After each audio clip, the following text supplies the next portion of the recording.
Yo, what's up everyone? It's Magic Bloodline, and today we're checking out, what if Doctor Strange sensed a magical anomaly in Britain and found Harry locked in a cupboard with 12 Horcrux-like scars. Drop a like if you're hyped. Subscribe for daily content. Let's get this story started. Chapter 1, The Scar That Screamed. The anomaly hit Strange like a fist. He'd been in the middle of translating a 3rd century Camartage manuscript about soul tethering when the cloak of levitation snapped rigid against his shoulders and every ward detection rune carved into the sanctum's eastern wall flared simultaneously, not the steady amber pulse of a ley line fluctuation, not the blue-white flicker of someone attempting unauthorized dimensional transit. This was red. Deep, arterial red, the color of magic that had been forced into something that didn't want to hold it. Strange set down his quill. The runes didn't calm down. He crossed the reading room in 4 strides and pressed 2 fingers against the largest of the detection glyphs, pulling the signal into sharper focus. His mind sorted through the noise the way it always did. Medical training died hard, even after everything, cataloging, cross-referencing, narrowing. The signature was coming from across the Atlantic. Britain, southeastern corridor, somewhere in the suburban sprawl south of London. And it wasn't a single signature. It was layered, compacted, like 12 separate wounds sutured shut and left to fester inside one source. One very small source. Strange pulled his hands back. His jaw tightened. Wong. Wong appeared in the doorway with a cup of tea and the particular expression he reserved for moments when Strange was about to do something that would require paperwork. I already felt it, he said. What is it? Soul fragmentation. Strange was already pulling his sling ring from the table. Multiple instances, housed in a single living host. The fragments aren't the host's own, they're foreign. Forced. He paused. The host is small. The magical signature of the core is undeveloped. Juvenile. Wong set down his tea very carefully. How juvenile? Young. Strange looked at him. Very young. Neither of them said anything for a moment. The runes on the wall kept pulsing red.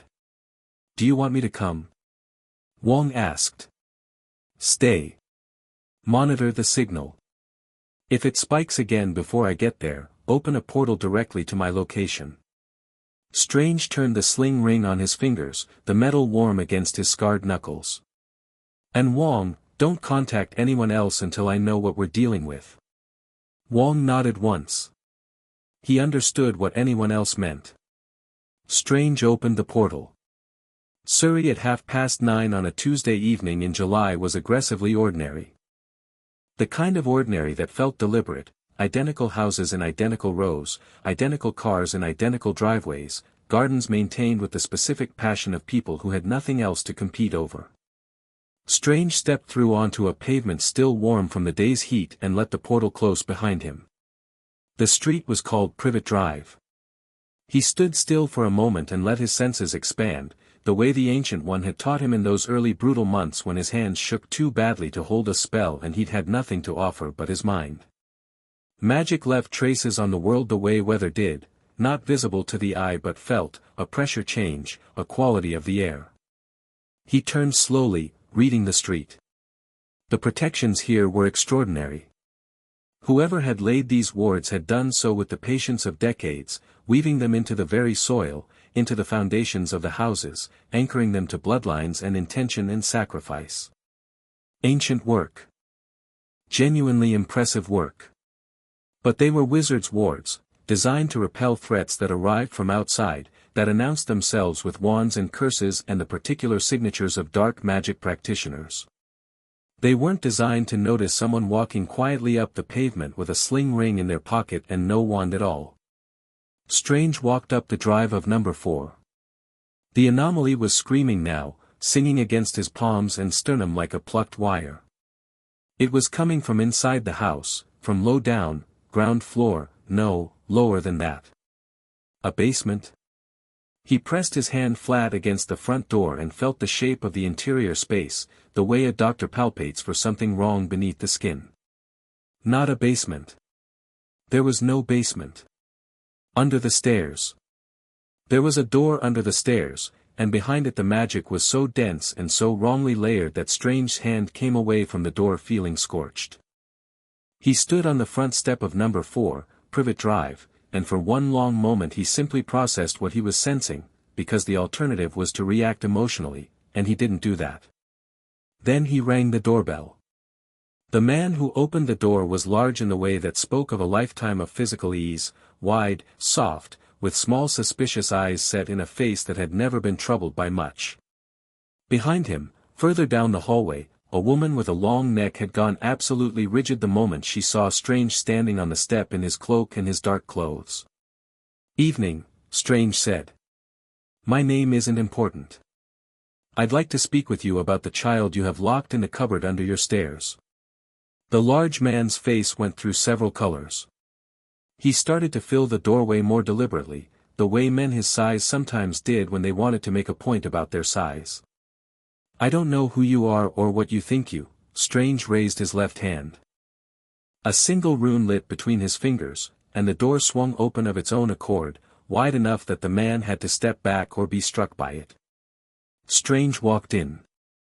The woman, tall, thin, watching him with the wide fixed eyes of someone who had decided that remaining very still might make her invisible, pressed herself against the hallway wall as he passed. A large blond boy sat on the stairs above the small cupboard door, staring at Strange with his mouth open, a half-eaten biscuit forgotten in his hand. Strange crouched at the cupboard door. The lock was a simple bolt and a padlock. The padlock was closed. He looked at it for a moment, then looked back at the Dursleys. He hadn't known their names 60 seconds ago, but the woman had a stack of unopened post on the hallway table, and people in houses like this always kept their post in the hallway, and said, "Open this." "Now look here," the large man started. Strange didn't look at him. "The child behind this door is in magical distress. I am not from your government, I am not from your police, and I am not particularly interested in what your rights are in this situation. Open the door or I will remove it from its hinges and bill you for the inconvenience."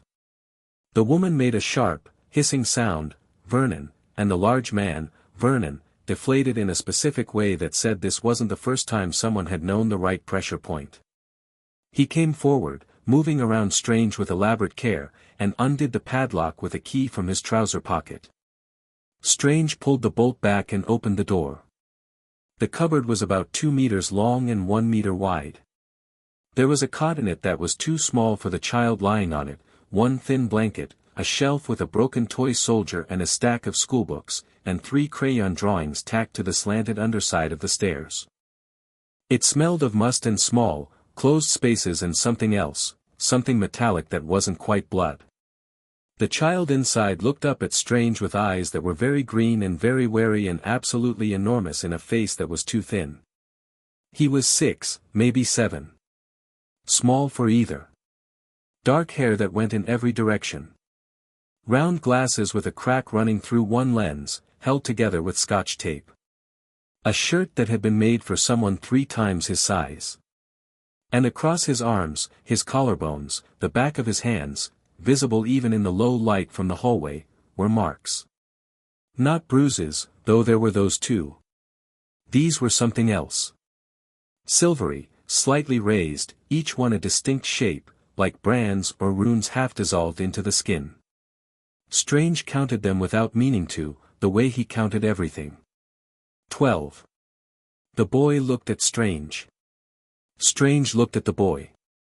"Hello," said Harry Potter, in a voice that had clearly learned to be very quiet.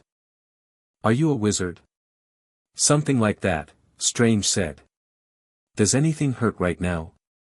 Harry seemed to think about this with the seriousness of someone who'd been asked a lot of questions that were traps. "My ribs," he said finally.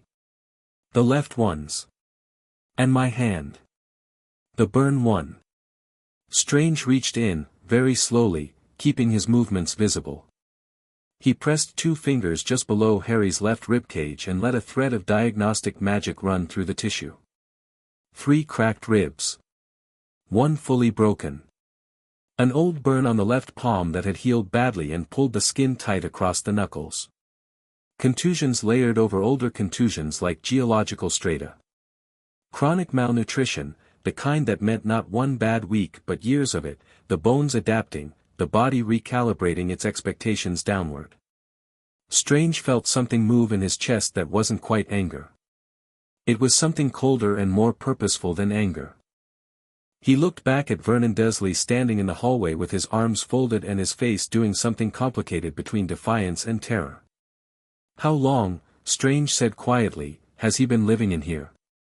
"He has a perfectly, how long?" Vernon's jaw worked. "He likes it in there. He's a strange child, Strange stood up. He didn't raise his voice. He didn't need to, the cloak rose slightly at his shoulders, which wasn't a thing cloaks generally did, and the air in the hallway shifted the way air does before lightning strikes. "I'm going to give you one opportunity to make a decision that doesn't make things significantly worse for you," he said. "I'm going to take the boy. You're going to let me. And then you're going to forget, as completely as possible, that I exist. Is that clear?" Petunia Dursley made a sound like a bird being stepped on. "You can't just, he's family, you can't, you locked a child with 3 cracked ribs in a cupboard under your stairs," Strange said. "You don't get to use the word family right now." He turned back to the cupboard. "Harry. Would you like to come with me?" Harry was sitting up now, arms wrapped around his ribs in a way that said the movement had hurt. He was looking at Strange with an expression Strange recognized, though he hadn't expected to see it on a child's face, the expression of someone calculating risk, assessing options, trying to figure out if the thing in front of them was better or worse than what they already had. "Where would we go?" Harry asked. "New York. I have a house there. It's large and has a great many books and nobody is going to lock you in anything." Harry looked at the door of the cupboard. Then at Strange. "Are you going to make me go back to school here?" "No." "Are you?" Harry stopped. Glanced at the Dursleys. Looked back. His voice dropped to nearly nothing. "Are you going to be mean to me?" Strange held the boy's gaze. "No," he said. "I'm not always easy to live with, and I'll tell you that honestly. But I'm not going to be mean to you." Harry Potter picked up his 3 crayon drawings from the wall of the cupboard, folded them carefully, and put them in the pocket of his enormous shirt. Then he held out his arms to be picked up, because his ribs were cracked and he was 7 years old, and Strange picked him up, and Harry winced but didn't make a sound. Strange carried him out of the cupboard, past Vernon and Petunia and Dudley frozen in the hallway, out the front door, and down Privet Drive to the end of the garden where the streetlights didn't quite reach. "Close your eyes," Strange said. "The first time can be disorienting." Harry closed his eyes. Strange opened the portal. The Sanctum Sanctorum received them with its usual air of having been expecting them all along. Strange stepped through onto the polished wood floor of the receiving hall, the portal closing behind them with the sound of a breath being released, and found Wong standing at the base of the stairs with a look on his face that moved rapidly through several stages before settling on something carefully neutral. "He's a child," Wong said. "Yes. He's very small." "Malnutrition," Strange said. "Can you?" He glanced at the large kitchen at the back of the hall, visible through the open doorway. "Something simple. Easily digested. He's been underfed long enough that we can't start him on heavy food." Wong disappeared toward the kitchen without another word. Harry, still held against Strange's shoulder, had opened his eyes and was looking around the sanctum with the particular expression of someone who has decided to suspend all previous frameworks for understanding reality. "It's bigger inside," he said. "Yes." "How?" "Folded space. The interior dimensions don't correspond to the exterior footprint." Strange set him down carefully on the bottom step of the stairs, crouching to put himself at eye level. "Can you stand?" Harry stood. Swayed slightly. Stood again with more determination. "The marks on your arms," Strange said. "Can I look at them?" "Properly?" Harry pushed up the too long sleeve of his enormous shirt. The marks were clearer now in the sanctum's warm light, 12 of them distributed across both forearms, the backs of his hands, the visible line of his collarbone. Each one was different, not in the way that birthmarks are different from each other, but in the way that wounds are different from each other. They had character. Intention. Strange recognized the geometric language underlying each one, the compressed magical syntax, and it confirmed what he'd suspected since Surrey. He'd read about this.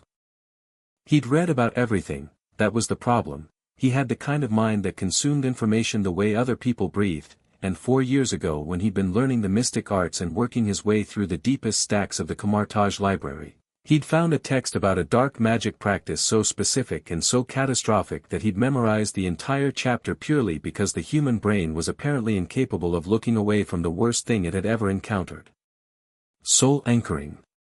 The deliberate fragmenting of a soul into pieces and the binding of those pieces to external objects or hosts. The host in that ancient text had been a stone. A castle. A snake. Never a child.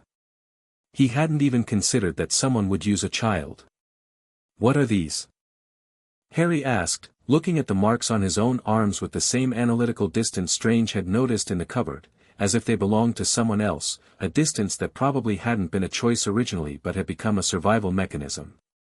They're called soul anchors, Strange said. Do you know what a soul is? Harry thought about it. The bit of you that's you. Even when the rest changes. More or less. 12 pieces of someone else's soul have been bound into you. Attached to your body. They've been there since you were a baby. Harry looked at him for a long moment. That sounds bad. It is bad. It's also something we're going to fix. Can you fix it? Strange looked at the 12 marks and thought about the Camartage texts and the 3 months it had taken him to master the basic theory of soul mechanics and the fact that removing fragments of a foreign soul from a living host without killing the host had, as far as he could find, never been successfully done. Yes, he said. Harry seemed to hear the full weight of what was underneath that answer. Children who had survived what Harry had survived were very good at reading adults, but he didn't push it. He nodded once, with a kind of compressed seriousness that sat oddly on a 7-year-old's face. Wong reappeared with a bowl of rice and a cup of warm milk and set them on the step beside Harry with the wordless efficiency of a man who had decided to pretend this was all perfectly normal. Harry looked at the food, then at Wong, then ate with the careful controlled pace of someone who had learned that eating too fast made you sick. Strange straightened up and went to the window that overlooked Bleecker Street. He stood there, working through the problem the way he always worked through problems, not emotionally, not yet, later for that, mapping the steps. The extractions would have to be sequential. The soul fragments were layered in a specific order, presumably chronological, and removing them in the wrong sequence could, "He's going to come looking for me," said a small voice behind him. Strange turned. Harry had finished about half the rice and was sitting very straight, the bowl balanced on his knees, watching Strange with those enormous green eyes. Who? The person whose pieces are in me. Harry set the bowl down beside him and pushed up his sleeve again, tracing one finger along the largest of the marks, the one on his forearm that had the most complex geometry, the one that pulsed faintly when Strange's awareness brushed it. I've always known there was something there. In my dreams, mostly. It's like, there's a voice that isn't mine, that tries to talk. I never answer it. He looked up. Is that why my scar hurts sometimes? The one on my head? Strange crossed back to him and crouched again.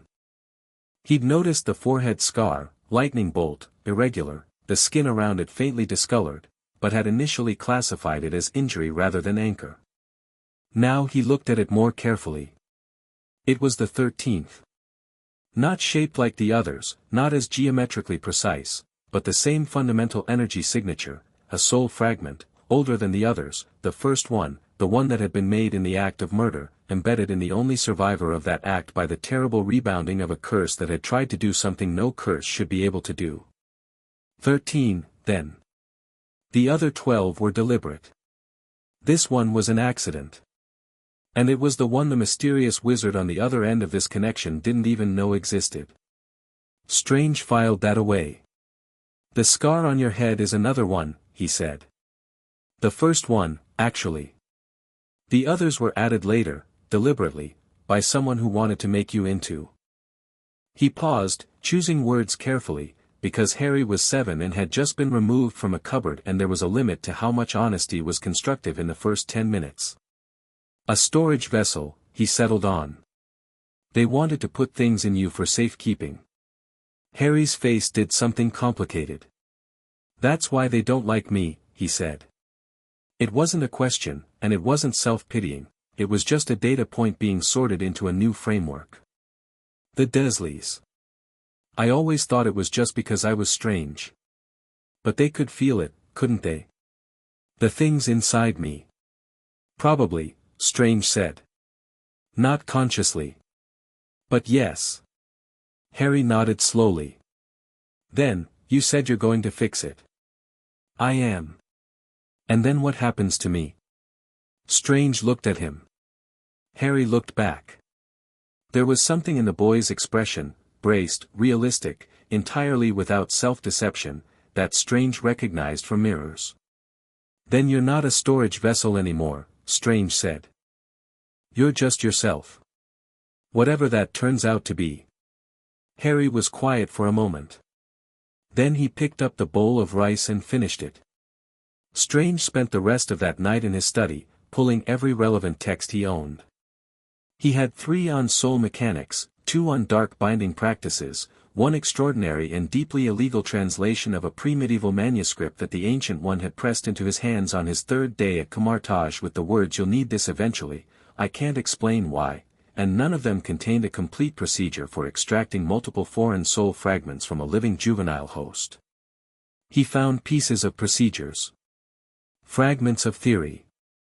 Enough to tell him it was possible. Not enough to tell him it was safe. He was still at his desk when the sun came up, and he was still there when, around 7 in the morning, Wong appeared in the doorway holding 2 mugs of coffee and the expression of a man who had decided to have a difficult conversation. He's asleep, Wong said, handing Strange a mug. In the blue room. He tried to sleep on the floor initially. I had to explain that the bed was for him. Strange took the coffee. He tried to sleep on the floor. I suspect beds haven't been a consistent feature of his life. Wong settled himself in the armchair across from Strange's desk and regarded the towers of open books with the expression Strange's mess usually generated in him. Strange. What exactly is the plan here? Extract the soul fragments. Rebuild his magical core without the external interference of 13 foreign anchors. Train him. Train him in what? Whatever he needs. Strange set down the coffee. He has his own magic, native, untrained, significant. I could feel it underneath the soul fragment signatures. It's been suppressed by the weight of what's been put in him. Once we begin the extractions, it's going to start expressing itself more actively. And whose soul is it? The fragments. Strange was quiet for a moment.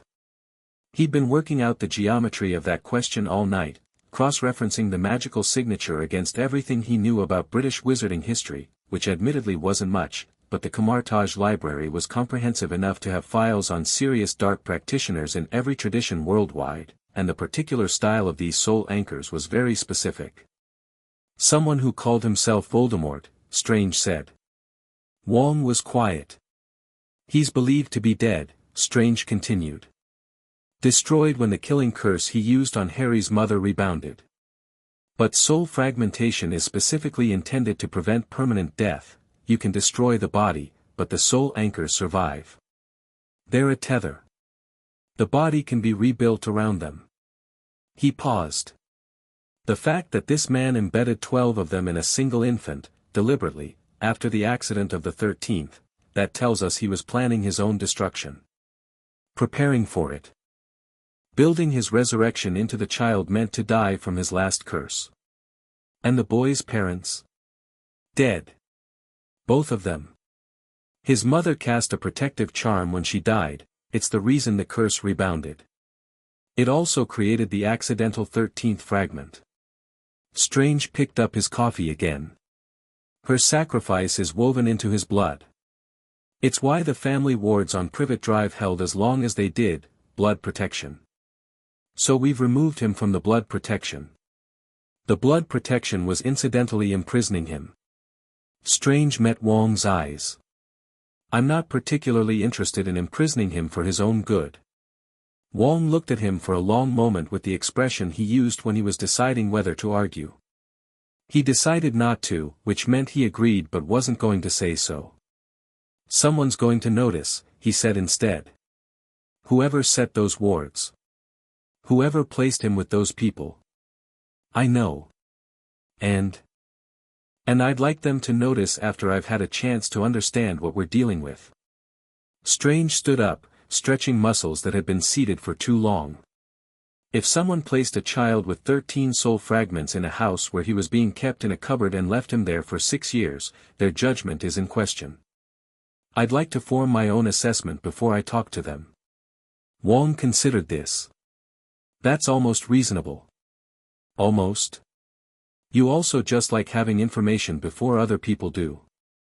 Strange didn't deny this, because it was true, and also because the door to the study had opened 3 inches and a small face had appeared in the gap, dark hair and taped glasses and green eyes wide with the particular alertness of a child who has learned that sleep is a vulnerability. Good morning, Strange said. Harry pushed the door open further. He was wearing an oversized t-shirt that came to his knees and had slept in it rather than use the actual pajamas Wong had put in the room, a detail Strange filed away. He looked between Strange and Wong with those assessing eyes, seemed to decide that the conversation in progress was less important than the smell of coffee, and padded across the study floor to stand beside Strange's desk. Good morning, he said, with the careful formality of a child who had learned good manners as a defense mechanism. Are those books about me? About your condition? Yes. Harry looked at the books. Then he looked at Strange. Can I read them? Strange paused. Some of them use language and concepts that require background. I taught myself to read at 3, Harry said. Not boasting, just information. The Dursleys didn't know. I hid it. He looked at the nearest open book, the one on soul mechanics. I know what a soul is. You explained the anchors part. I can work out the rest. Strange looked at him for a moment. Then he turned the book around so it was facing Harry and slid it across the desk. Harry climbed into the chair across from Strange, pulled the book toward him, and started reading. Strange and Wong exchanged a look over his head. Wong, almost imperceptibly, raised his eyebrows. Strange sat back down, picked up his own text, and returned to work. After a few minutes he could hear Harry's finger tracing slowly along the lines of text and the small sound the boy made when he found something particularly interesting, a low exhaled him, and it wasn't until he caught himself listening for it that Strange realized it was already comforting. The presence of the child in the room. The sound of someone else thinking. He pushed that observation firmly to one side and kept reading. The interruption came at 11:30. Strange heard it before he felt it, the wards on the sanctum, not the detection runes but the perimeter defenses, registering an approach that the ward setter had tried to make undetectable and hadn't quite managed. Strange had laid those wards himself after the Ancient One died, and they were significantly better than the ones at Privet Drive. He was at the door of the sanctum before the knock. The man on the step was old in a way that had more to do with experience than years, though he had plenty of years too, white-bearded, half-moon spectacles, robes that managed to be both eccentric and authoritative.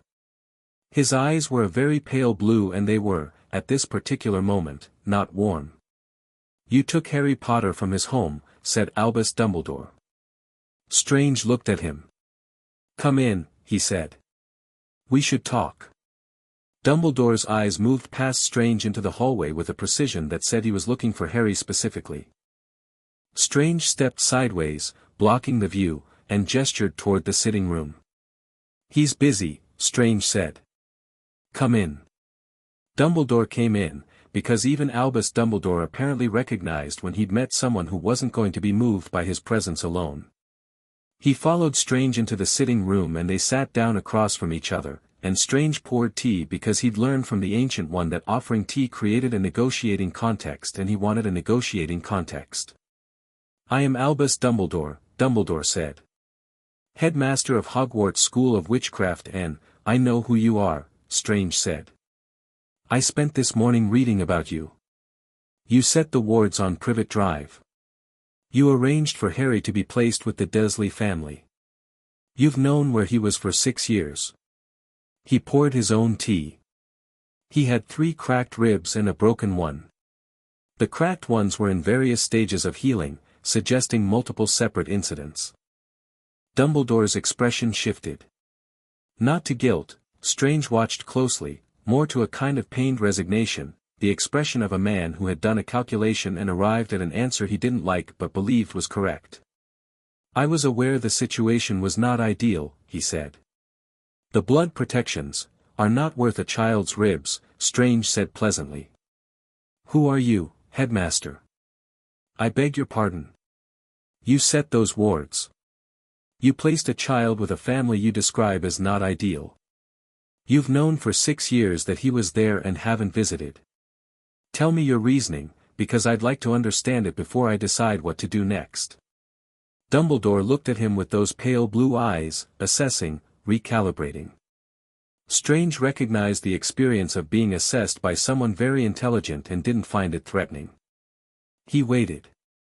"Harry Potter is not simply a boy," Dumbledore said finally. "He is the focus of a prophecy. He is the only person with the connection, the magical connection, to defeat Lord Voldemort. His placement with his mother's blood relatives was protective on multiple levels, and removing him from that environment." He paused. "Remove several layers of protection simultaneously. The blood magic. The obscurity. The anonymity.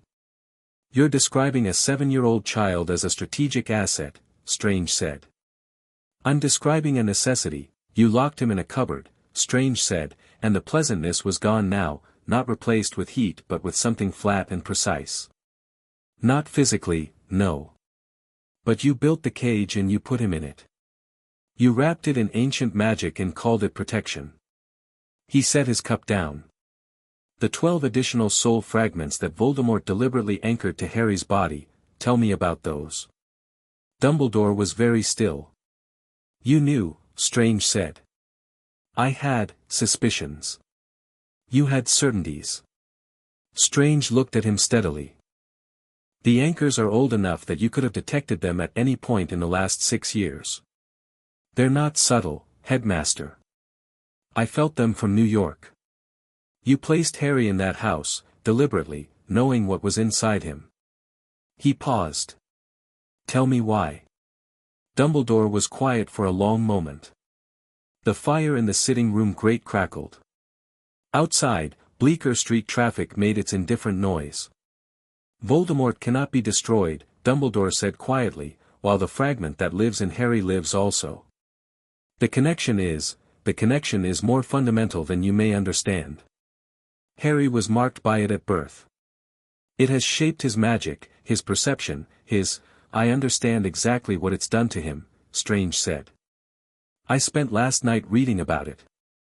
What I want to know is what you were planning to do about it." The silence was a different quality now. "In time," Dumbledore said, and his voice had changed, lost some of its warmth and became something Strange recognized as the sound of a man defending a position he knows is indefensible but cannot afford to surrender. "Harry would need to know the full truth. At the appropriate moment, the truth being that he's meant to die," Strange said. Dumbledore said nothing. The soul fragment in his forehead scar, the accidental one, the one Voldemort doesn't even know exists, it needs to be destroyed in order for Voldemort to be permanently killed. The only effective method, in your planning, was for Harry to allow himself to be struck by a killing curse. Willingly. Sacrificially. Strange kept his voice level. "You've been raising a boy for 7 years to die at the correct moment." "I've been raising a boy," Dumbledore said softly, and there was something in his voice that Strange found, despite himself, more troubling than simple cruelty would have been, something genuine, wounded, grieving, to save the world. Sometimes those things are the same. Strange looked at him for a long time. I've met people who believe that, he said. Some of them were right. He stood up. But I've also spent last night reading every text I own on soul fragmentation, and I can tell you that the sacrificial death model isn't the only way to remove the accidental fragment. It's the easiest way. It's the way that requires the least skill. He looked down at Dumbledore, not with contempt but with something more absolute than contempt. I'm not going to let that boy die to save you the trouble of finding a better solution. Dumbledore stood too. He was taller than Strange had expected, and the warmth was entirely gone from his eyes now. What was there instead was something very old and very certain, the eyes of a man who had spent 70 years being right when everyone around him was wrong and had stopped being able to imagine the reverse. You don't understand what you're dealing with, Dumbledore said. Voldemort is a man with a fragmented soul who has spent 2 decades murdering people because he's terrified of death, Strange said.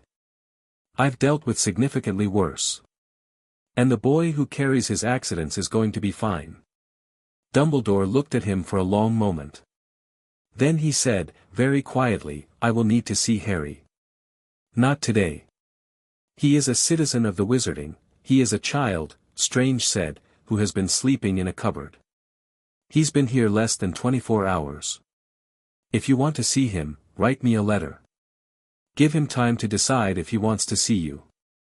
He picked up Dumbledore's untouched teacup and put it back on the tray. I'll see you out.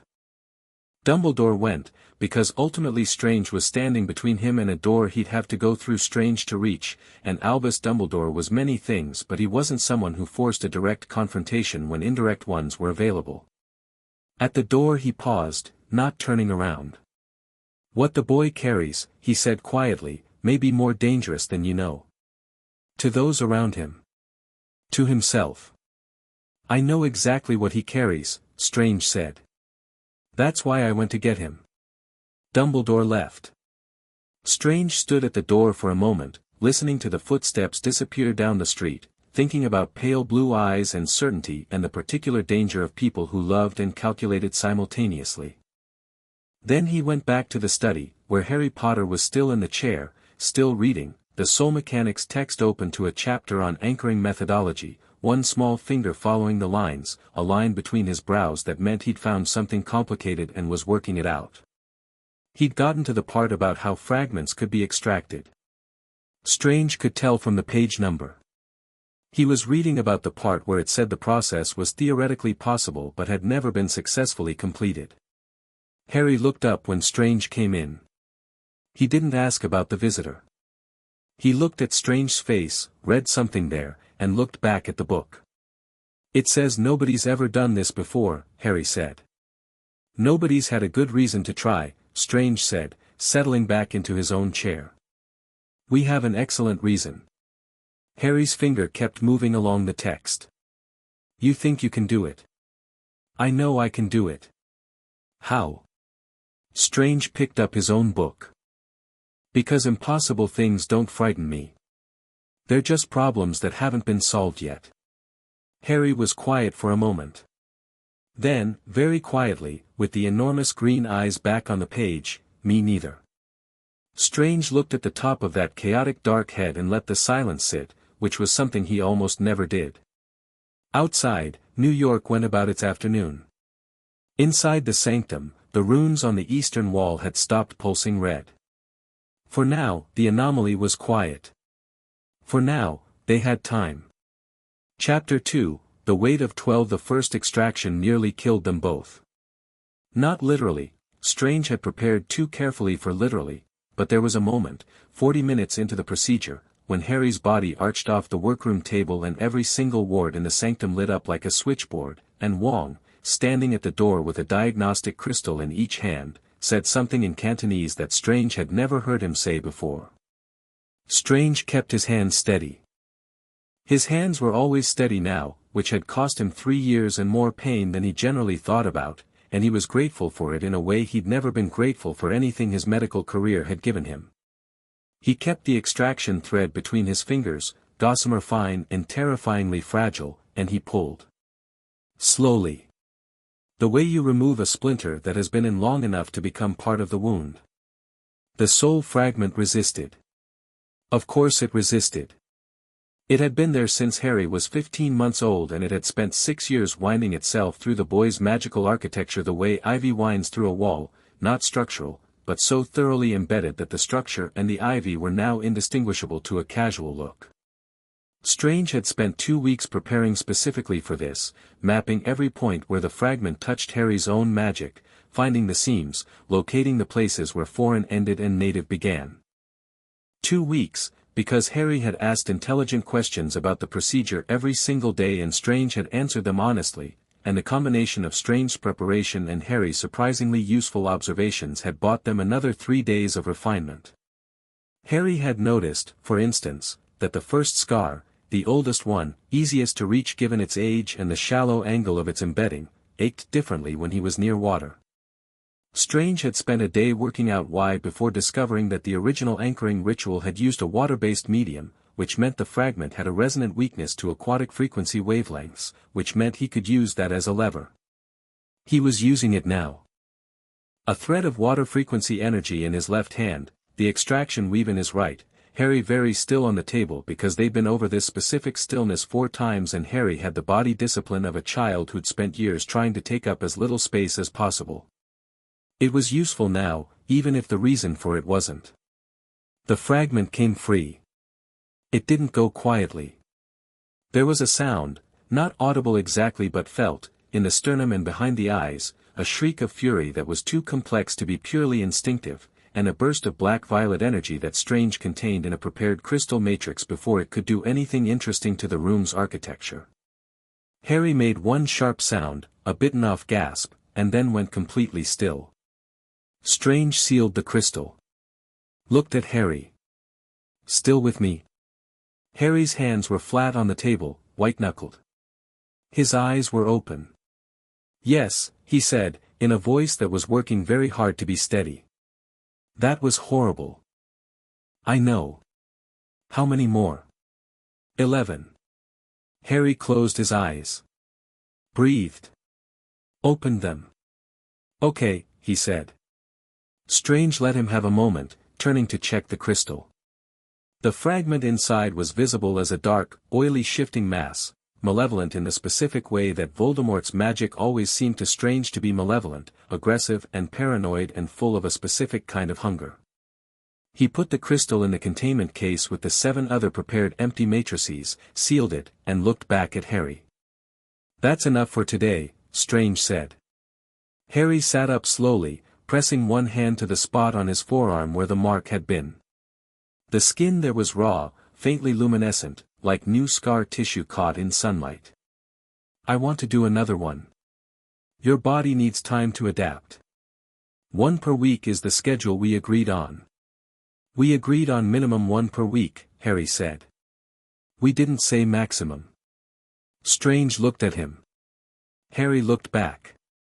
They'd been having this specific argument in various forms for 8 weeks, which was how long Harry had been at the Sanctum, and Strange still hadn't entirely worked out how a 7-year-old managed to make a technically correct response feel like a tactical strike. The schedule, Strange said, exists because each extraction destabilizes the surrounding fragments. They need time to resettle before the next procedure. You said the destabilization window is 4 to 6 days. I said approximately. You said 4 to 6 days and then you wrote it down. Harry pointed at the workbook on the table beside Strange's equipment. Strange had, in fact, written it down. So if we wait 6 days between extractions we're within the safe window and we can do 2 in 2 weeks instead of 2 in, you've been reading my workbook, Strange said. It was on the table. It is always on the table. That's not the same as it being available for, the writing is very clear, Harry said. Your handwriting is much better than you think. Strange looked at him for a moment. The cloak, draped over the workroom chair, shifted slightly in what Strange had started to recognize as the equivalent of a shrug. 6 days, Strange said. And I'll review your current magical baseline before we schedule the second one. Harry seemed to accept this as a win, which it probably was. He slid off the table, winced at the movement, and started rolling his sleeve back down over the raw skin with the careful methodical focus he brought to everything physical. Strange had noticed that Harry never drew attention to pain that wasn't directly relevant to something. He documented it, in a small notebook he'd asked for in his 3rd week at the Sanctum, recording dates and descriptions with the same spare precision Strange used in his own notes. He'd shown Strange the notebook once, unprompted, the way someone shows a doctor their medical history. Matter of fact. This happened, then this, then this. Strange had read it and then gone to the training room and spent 40 minutes hitting things. By November, they had removed 4 fragments. The 5th was scheduled for the end of the month. The changes in Harry after each extraction were measurable and significant in ways Strange had theorized but hadn't quite prepared himself for in practice. After the first, Harry slept for 14 hours, then woke up hungry and slightly wild-eyed and spent the rest of the day following Strange from room to room, not clingy exactly. Harry was very specifically not clingy, had clearly decided at some age that neediness was dangerous, but close. Within eye line. After the second extraction, his magic had started expressing itself consciously for the first time. Before, it had been pure instinct, objects near Harry moved, broke, repaired themselves, lights flickered, the Sanctum's more ambient enchantments got confused in his proximity. After the second, he could make things move if he concentrated. Not reliably. Not gracefully. But intentionally. After the third, Strange had found him at 2 in the morning in the reading room, asleep in the armchair with a half-finished sling ring rotation diagram in his lap and ink on his chin, and he'd stood in the doorway long enough to realize Harry had been working on it since 9 the previous evening. After the fourth was the bad one. The 4th fragment had been more deeply embedded than Strange anticipated. It had wound itself specifically through Harry's memory architecture in a way that the others hadn't, and when it came out it brought pieces of Harry's earliest memories with it, tangled into the dark matrix of someone else's dying consciousness. Harry had gone very quiet after that extraction. Not his usual quiet, which was thoughtful and observant, but a different quality, inward, careful, like someone doing a full inventory of a room after it's been ransacked. Strange had given him space. 2 days of it, which had felt too long but probably wasn't long enough. On the 3rd day Harry had appeared in the doorway of the kitchen while Strange was making coffee. He'd picked up coffee at some point in the last few months, which Wong attributed to Strange being a bad influence and Strange attributed to Harry being 7 going on 40, and said, "I can't remember my mum's face." Strange set down the coffee. "I could before," Harry said. There was no wobble in his voice. He'd moved past wobble by presenting information. "There was a woman with red hair. I remembered her. Now there's just," he made a vague gesture. "Just the impression of her. Like I know she existed but I can't see her anymore." Strange sat down at the kitchen table. Harry stayed in the doorway for a moment and then came in and sat opposite him. The 4th fragment had embedded itself in the specific memory architecture that formed during the night of the attack, Strange said, because Harry always responded better to precision than to comfort. When I removed it, some of the associated memory structures were disrupted. It's not permanent. How do you know? Because disruption isn't destruction. The memories are still there, they've been displaced, not deleted. As your magical system restabilizes over the next few weeks, they should resurface. He looked at Harry. There are also other sources. Your father's family, some of them are still alive. And there are people who knew your parents well. Harry was quiet for a moment. Dumbledore? Possibly. And others. I don't want to see Dumbledore. You don't have to see anyone you don't want to see. Harry turned his coffee cup in circles on the table, a nervous habit Strange had noticed early and never commented on. Do you think she'd be angry? My mom. That I can't remember her face. No, Strange said, without hesitation, which surprised him because he'd intended to think about it before answering. I think she'd be angry about the fragment. Not about you. Harry turned the cup for another rotation. Then he stopped. Okay, he said. Put his hands flat on the table, both of them, the recovered gesture that meant he processed something and was done processing it. What's the plan for today? Strange looked at him for a moment longer than necessary. Sling ring, he said. You've been stalling on the Mediterranean aperture. I haven't been stalling, you've attempted it 11 times without opening a portal.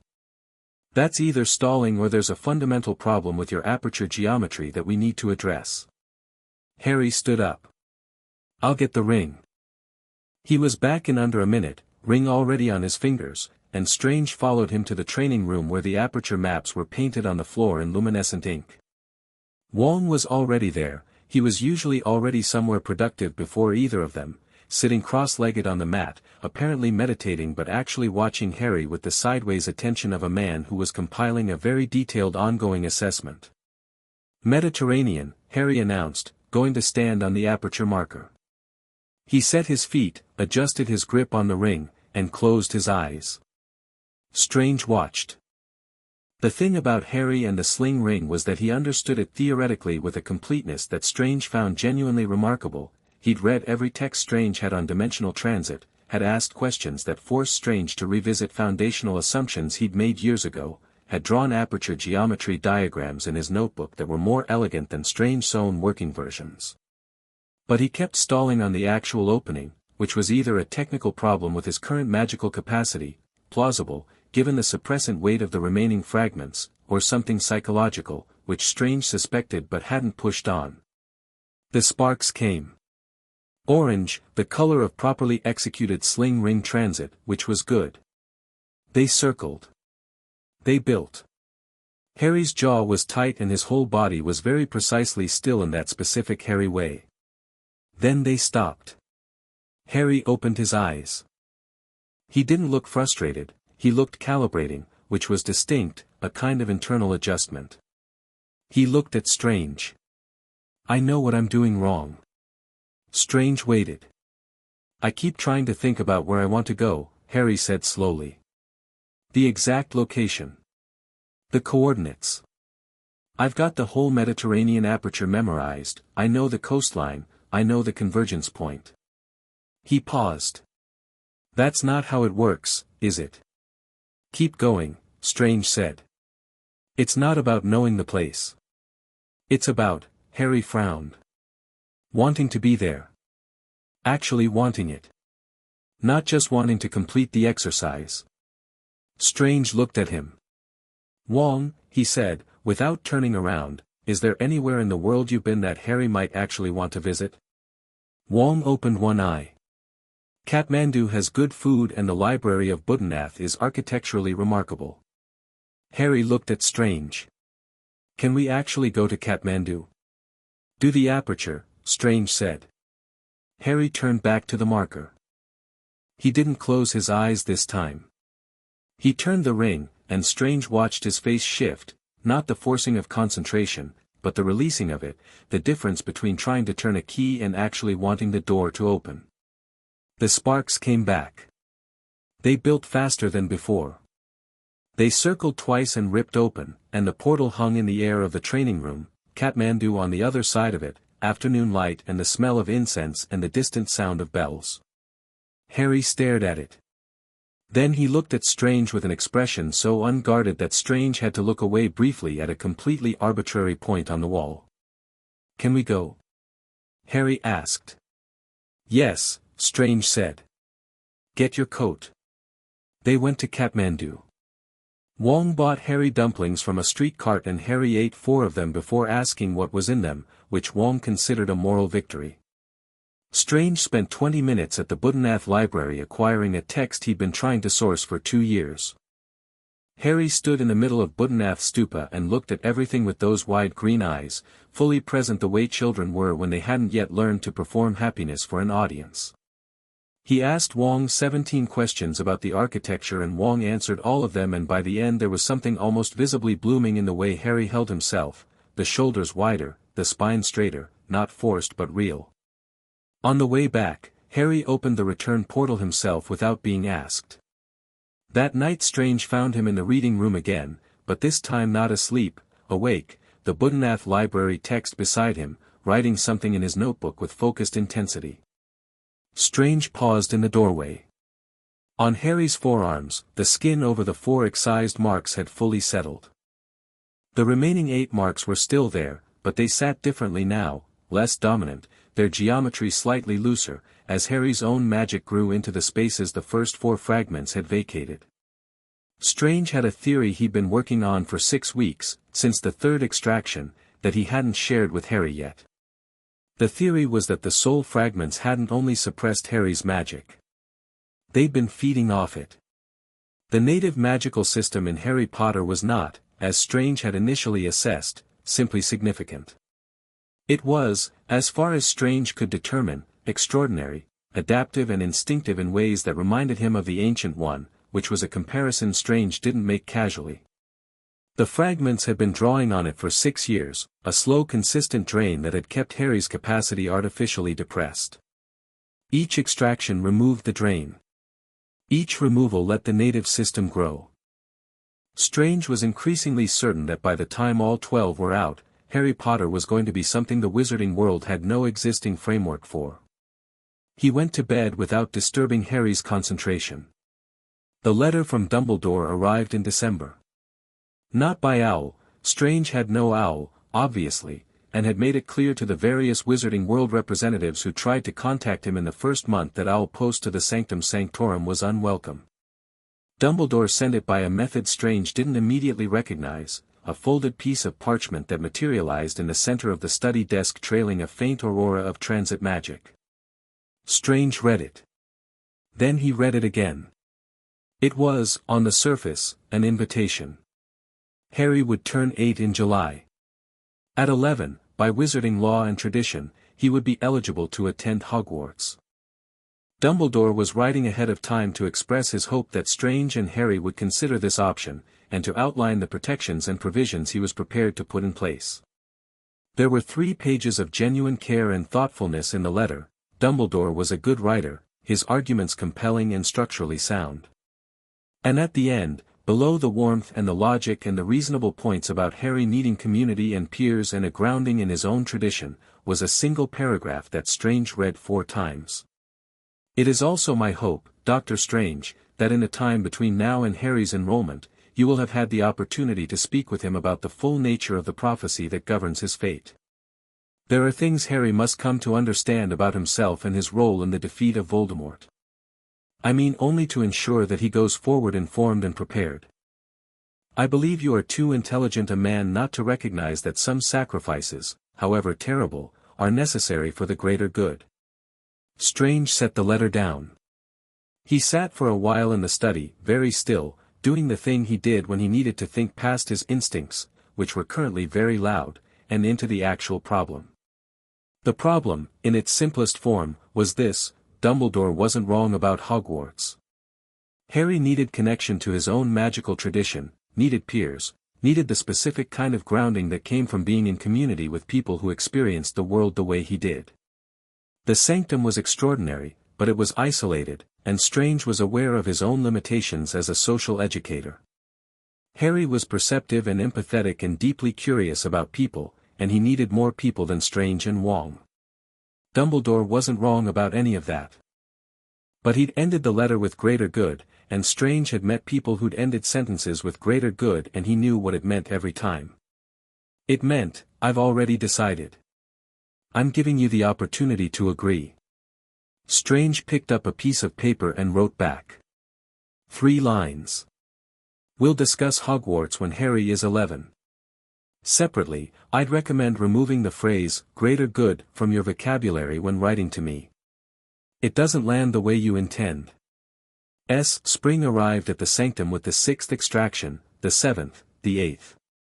Harry's magic was by now openly extraordinary and entirely impossible to miss, the kind of presence that filled a room without effort, that made the Sanctum's ambient enchantments respond to him the way they responded to Strange himself, with attentiveness, a kind of architectural awareness. He'd learned the basic defensive forms of the mystic arts with a speed that made Strange quietly revise his assessments upward every week. He could hold a shield mandala under significant pressure. He could execute transit apertures to 17 different locations without preparation. He'd taught himself, without being asked, to read the cloak's moods, which was something Strange had never specifically taught anyone, including himself. He'd also learned to fight, in the unpretentious physical way that Wong insisted on, because Wong's position was that a sorcerer who couldn't win a fight without magic was a sorcerer who was going to lose the moment their magic was compromised. Harry had taken to this with a ferocity that had startled even Wong, who had seen a lot of people come through Camartage. It wasn't aggression, it was something more purposeful than aggression, a kind of absolute investment in capability. He wanted to be capable. Not for any specific purpose. Just as a state of being. Strange had his theories about where that drive came from. He didn't share them. The 9th extraction, in June, was the one that changed things. Not because it was the most difficult, it wasn't. Strange had found a more efficient extraction method by now, the procedures running smoother, the recovery time down to 2 days, but because when it came out, something shifted in the remaining 4 fragments. They reacted. Pulled together, tightened, as if the removal of the 9th had triggered some kind of defensive response. Strange was in the middle of sealing the 9th fragment's crystal when he heard Harry say, very flatly and without inflection, "Something's happening." Strange turned. Harry was sitting up on the table, both hands flat beside him, his face entirely still in the way that meant he was managing something. The 4 remaining marks on his arms they were moving. The geometry shifting, contracting, the silver marks almost lifting off the skin. Strange crossed to him in 2 strides. "What does it feel like?" "Angry," Harry said. "Like," he stopped. His jaw tightened. "There's a voice. Voldemort's. It's saying," Harry's hands curled into fists on the table. "It keeps saying mine."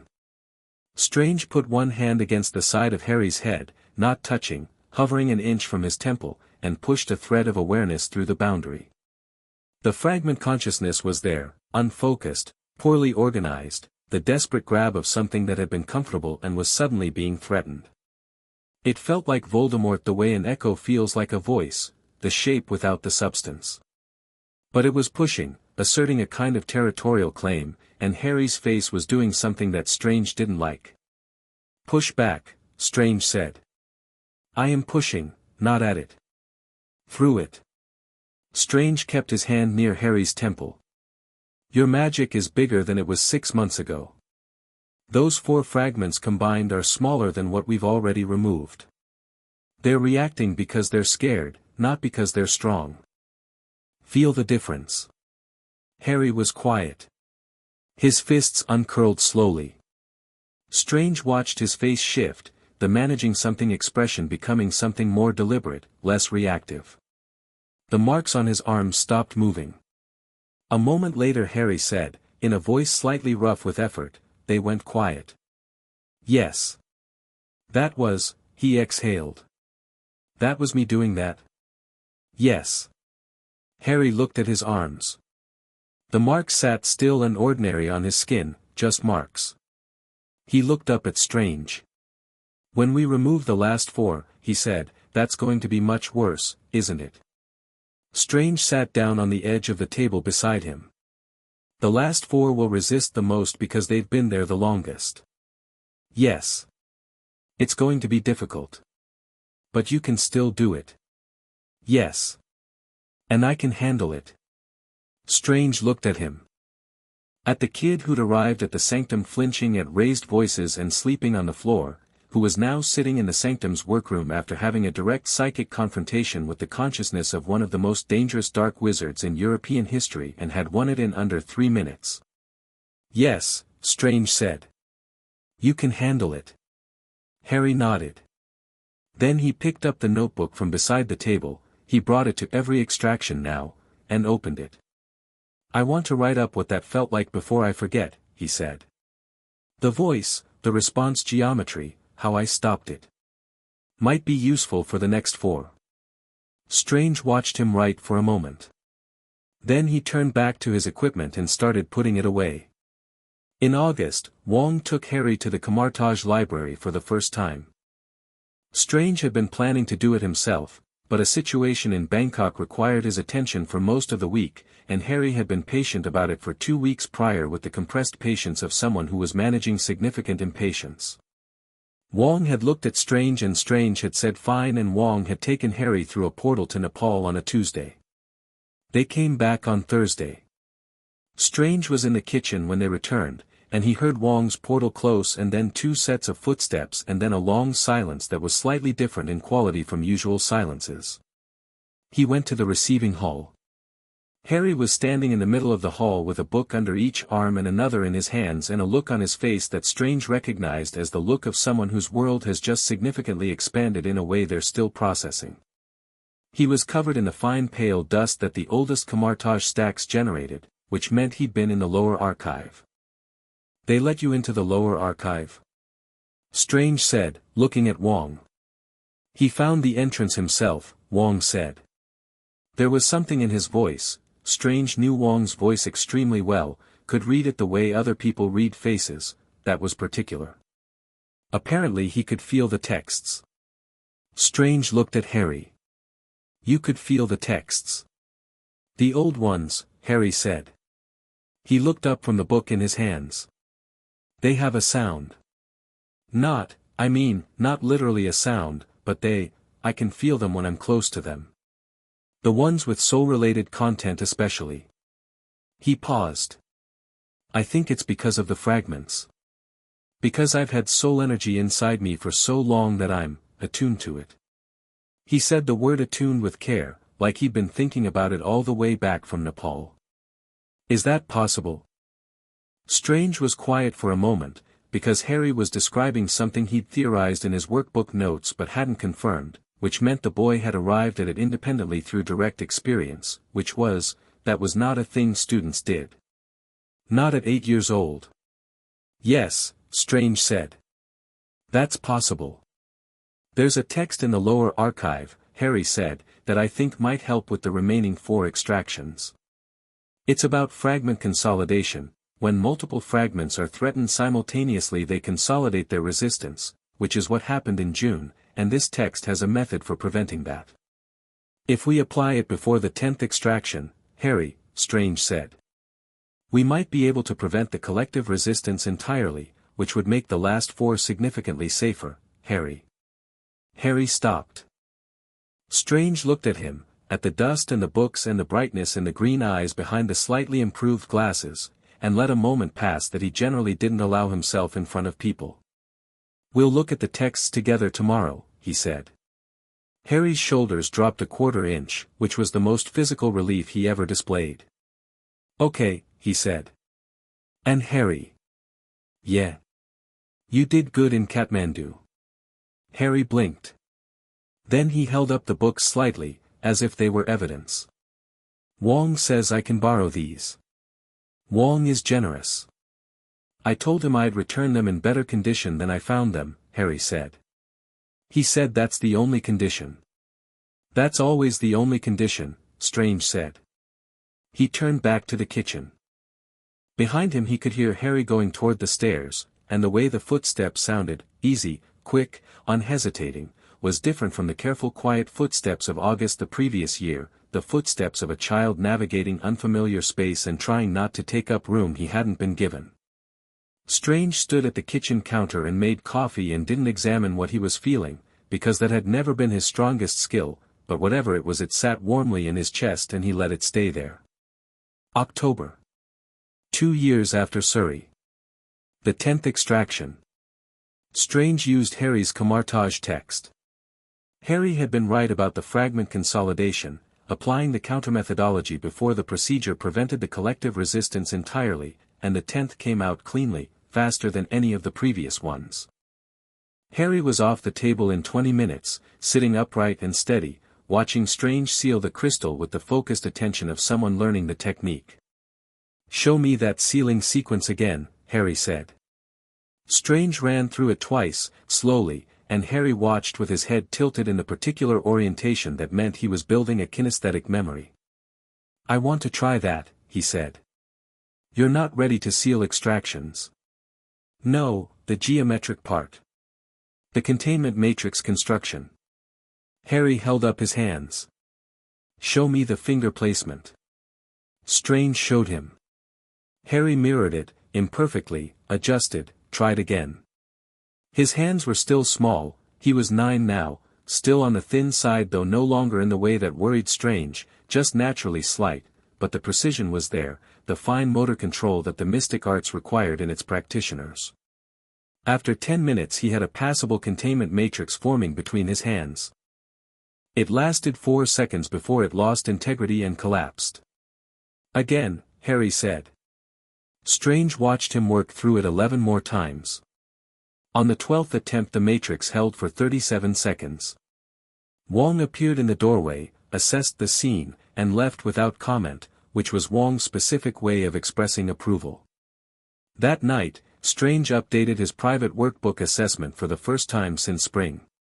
He wrote 2 lines under Harry's current capability heading: "Native magical capacity continues to expand beyond initial projection curves. Current assessment, extraordinary. Revised projection, exceptional." Then he added a 3rd line. "He's going to be fine." The 11th extraction came in January. 12 in March. After the 12th, sitting in the workroom with the last sealed crystal in his hands and Harry on the table beside him, both of them quietly stunned in the way of people who have finished something that has taken a very long time, Strange did something he almost never did. He sat still. Harry sat still too. There were 10 healed marks on his arms and the back of his hands and across his collarbone, pale and clean. The forehead scar remained, the 13th, the accidental one, and Strange had a plan for that too, but it required a different approach, a different moment, and they both knew it wasn't today. "How do you feel?" Strange said. Harry turned one arm over and ran his thumb along the healed marks. He was quiet for a moment, doing the internal inventory he always did after extractions, and Strange waited. "Bigger," Harry said eventually. Strange considered this. It was actually the most accurate possible description. "Yes," he said. "The voice is completely gone," Harry said. "All of them. I've been hearing that, the edges of it, the fragments combined noise, since I can remember. It's just," he paused. "Quiet."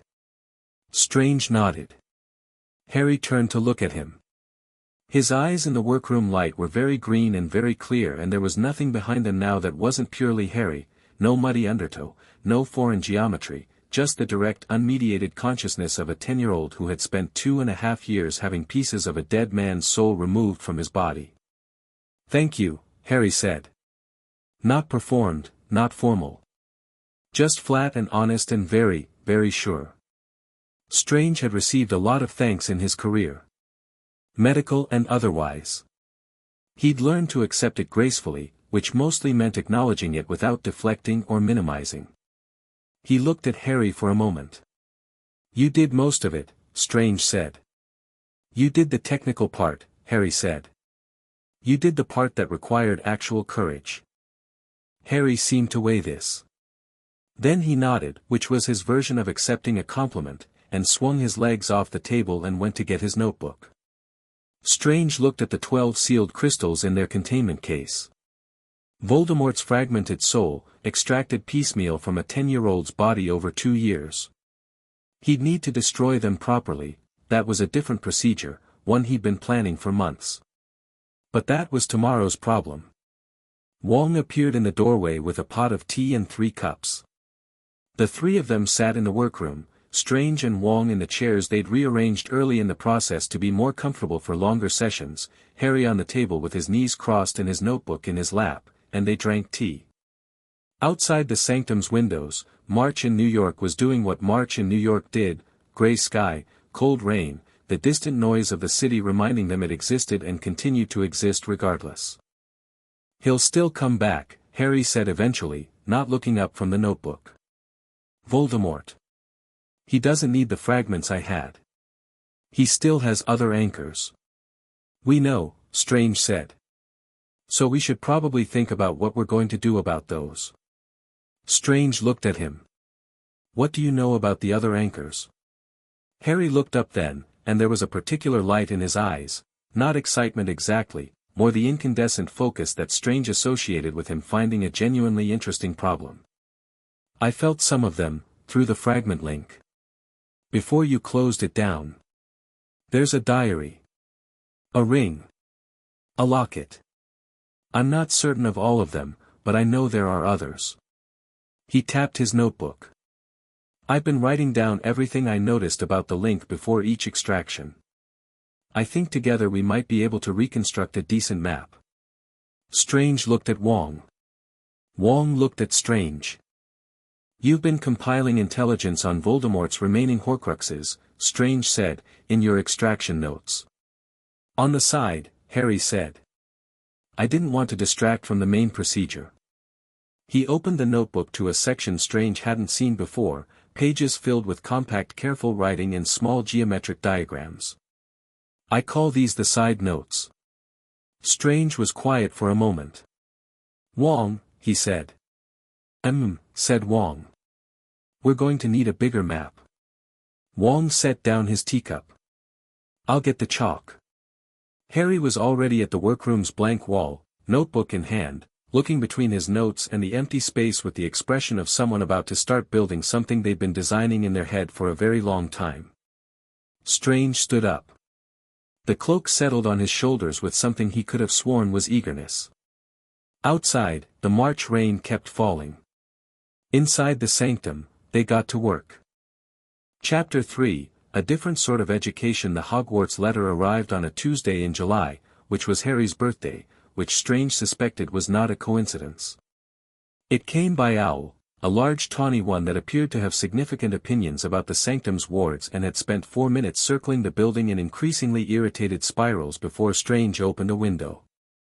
The owl landed on the kitchen table, deposited the letter with pointed dignity, and accepted a piece of toast from Harry with the air of an ambassador completing a difficult diplomatic mission. Harry turned the envelope over.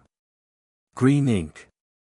His name and address written in a flowing hand, the address ending with the master bedroom, 3rd floor, Sanctum Sanctorum, 177A, Bleecker Street, New York, USA.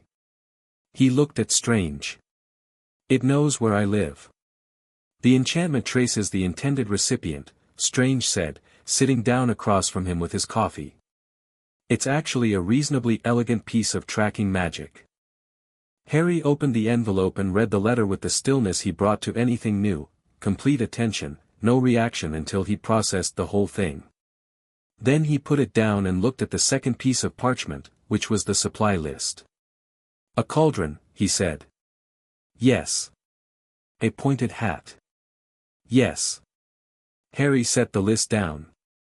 I assume this is the conversation where we talk about whether I'm going. It's the conversation where I ask what you want, Strange said. Harry was quiet for a moment. He'd been quiet more frequently over the summer, but not in the closed way, more the quiet of someone generating ideas faster than they could articulate them. Since the 12th extraction in March he'd grown 2 inches, which Wong had taken undue pleasure in tracking on the doorframe of the training room, and there was something newly grounded about the way he occupied space. Less watchful for threats. More watchful out of genuine curiosity. I want to go, Harry said. All right. You're not going to argue. Why would I argue? I want you to go. Strange set down his coffee. Dumbledore will be there. I know. He still believes, I know what he still believes, Harry said. Not sharp. Just clear. He still thinks I have to die at some point. He's wrong, and when the time comes I'll explain exactly why he's wrong, in detail. He picked up the supply list again. Can we go to Diagon Alley today? I'd like to look at the wand selection before the crowds. Strange looked at him. 10 years old, dark hair still doing whatever it wanted, glasses repaired properly now, Strange had found an optician in the Camartage network who'd sorted out both the prescription and the frames, wearing a t-shirt from a museum in Kathmandu and reading a magical school supply list with the same focus he brought to soul mechanics texts. After breakfast, Strange said. Diagon Alley in July was loud, crowded, and deeply uncomfortable for Strange in the specific way of places that had been insular for centuries and had developed an immune response to anything unfamiliar. He walked through Gringotts with Harry and ignored the stares, which were directed at both of them but for different reasons. People stared at Strange because of the cloak, which he'd worn on purpose, and people stared at Harry because of the scar, which Harry bore with practiced indifference. The goblins were interesting. Strange watched the way Harry interacted with the Gringotts staff, direct, respectful without being deferential, genuinely curious about the architecture and the security arrangements. One of the senior goblins, processing Harry's vault access, had paused and looked at Harry with a particular sharpness and said something in gobbledygook that Strange didn't speak. Harry had looked politely attentive. The goblin had switched to English and said, "The Potter Vault is in good order. The Black Vault has been waiting for notice of your majority, but that's a matter for your 11th year." Harry had thanked him. In the elevator going down, Harry had said quietly, "What's the Black Vault?" "A relative on your mother's side," Strange said. "We can look into it." "Are there people left?" "From that side?" "One, I think. He's currently in difficult circumstances." Harry had considered this with the expression that meant he was adding it to a mental cue. Then the elevator had reached the vault level and he'd let it go for now. Ollivander's was the last stop, which Strange had suggested because he wanted to see it without Harry being exhausted from the day first. The shop was narrow and dusty and smelled of wood shavings and something older, and Garrick Ollivander was the most interesting person Strange had encountered in the British wizarding world, which was to say, he looked at Strange with recognition rather than reaction, the eyes of someone who understood that categories were provisional. He looked at Harry for a long moment before saying anything. "Mr. Potter," he said. "I wondered when you'd come." He moved down one of the shelves, fingers trailing the boxes, and paused. "You're different than I expected." "I get that a lot," Harry said. Ollivander smiled, a thin, private smile. "Arm out, please." He tried 6 wands on Harry. The first 4 did nothing. The 5th created a shower of gold sparks that knocked over a display stand and appeared to delight Ollivander thoroughly. The 6th, 11 inches, holly, phoenix feather, Strange felt the moment Harry's hand closed around it, felt it across the room like a string being plucked, a resonance that spread through the shop and made the thousands of boxes around them hum briefly. Harry looked at the wand in his hand. The wand appeared to be looking back. "Curious," Ollivander said, and his voice had changed. It was quieter, deeper, the voice of someone speaking about something that mattered.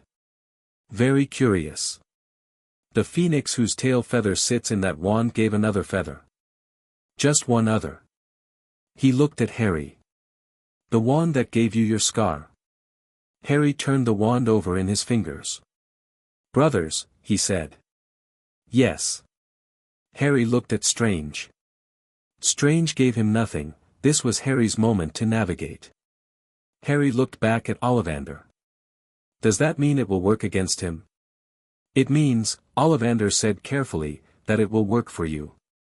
Whatever that requires." He paused. "The connection to the other wand is real. You should know that. There may be complications." "I'll manage," Harry said. Ollivander looked at him for a long moment, then at Strange, then back. "Yes," he said, with something that might have been relief. "I rather think you will." September 1st arrived with the particular quality of significant days. Strange had noticed this about them, the way they vibrated slightly differently in the air, as if the universe was marginally more attentive. He and Wong stood on the platform at King's Cross while Harry dealt with the luggage trolley with the focused competence he brought to physical tasks. Dumbledore had sent a letter in August about specific protective arrangements for Harry at Hogwarts. Strange had sent back a list of conditions, 3 pages of them, all reasonable, none negotiable. Dumbledore had agreed to all of them, which told Strange two things. First, Dumbledore was a pragmatist who understood leverage. Second, Dumbledore wanted Harry at Hogwarts enough to accept conditions he didn't like. That calculation was worth watching. He didn't tell Harry about the letter exchange. Harry would find out what he needed to find out when he needed to find out it. The train was red and enormous and made of sound and steam and rushing children. Strange stood with his hands in his pockets and watched Harry load his trunk with a flick of his wand, first time using it unsupervised, precise, easy, like he'd been doing it for years, and turn back to face them. Wong gave him a brief handshake that turned into an arm clasp. "Don't blow anything up," Wong said. "The first month, at least." "I'll aim for the second month," Harry said. Strange looked at him. At the 10-year-old who slept on floors and at the 10-year-old who opened portals to Kathmandu and at whatever the actual Harry was, underneath both of those, which was something Strange still didn't have a complete picture of but recognized as important. "Write when you have something worth writing about," Strange said. "Not before." Harry's mouth quirked. "Right. And Harry. Yeah. You don't have to perform anything for anyone. Not this year. Not ever." Harry looked at him for a moment with those eyes, green and steady and entirely clear. "I know," he said. And he did know, Strange could hear it. He turned and walked toward the train without looking back, which Strange had expected and also found more affecting than he was going to examine right now. Wong appeared at his shoulder. "You could have said something warmer than write when you have something worth writing about." "That was warm," Strange said. "For me." Wong appeared to decide not to pursue this. They watched the train until it was gone. The sorting was the first thing the first years did, which Harry knew from Hogwarts, a history and from the 2 other books on the school he'd read over the summer. What Hogwarts, a history hadn't covered was the specific experience of walking into the Great Hall for the first time and feeling the castle. The castle was alive. Not in the aggressive way the sanctum was alive, not full of deliberate magical intelligence, but in the organic way of something that had been inhabited and loved and worked in for 1,000 years, absorbing the residue of all that, the joys and terrors and small daily magics of centuries of students and teachers and ghosts. Harry stood in the doorway of the Great Hall and felt it like a hand on his shoulder, unexpected and not unwelcome. He also felt the stares. He'd expected those too. The whispers ran through the existing students like a wind through grass. "Potter, Harry Potter, he's here, that's him, look at his scar," and Harry kept his face neutral and his pace even and looked at the enchanted ceiling because it was genuinely beautiful and he was actually interested in the mechanism behind it. The other first years were crowded around him with various configurations of nervousness. A girl with enormous bushy hair and very bright eyes had been watching him since the boats with an expression that wasn't quite the starstruck all most people wore, more like someone checking something against a theory. She caught him looking and immediately looked at the ceiling instead. A red-haired boy walking beside Harry tripped slightly on the hem of his robes, caught himself, and said, "Sorry, are you actually Harry Potter?" in a voice that tried for casual and didn't quite reach it. "Yes," Harry said. "Oh." The red-haired boy absorbed this. "I'm Ron. Ron Weasley." He paused. "My brothers said you'd be, they said there'd be a lot of," he made a gesture toward the whispering hall. "Are you used to it?" "Not really," Harry said. "But I don't mind it." Ron seemed to find this more relaxing than a more confident response would have been. "Right," he said. "Yeah. Same." He wasn't used to staring, clearly, but he was being decent about it, which was more than Harry could say for some of the faces in the hall.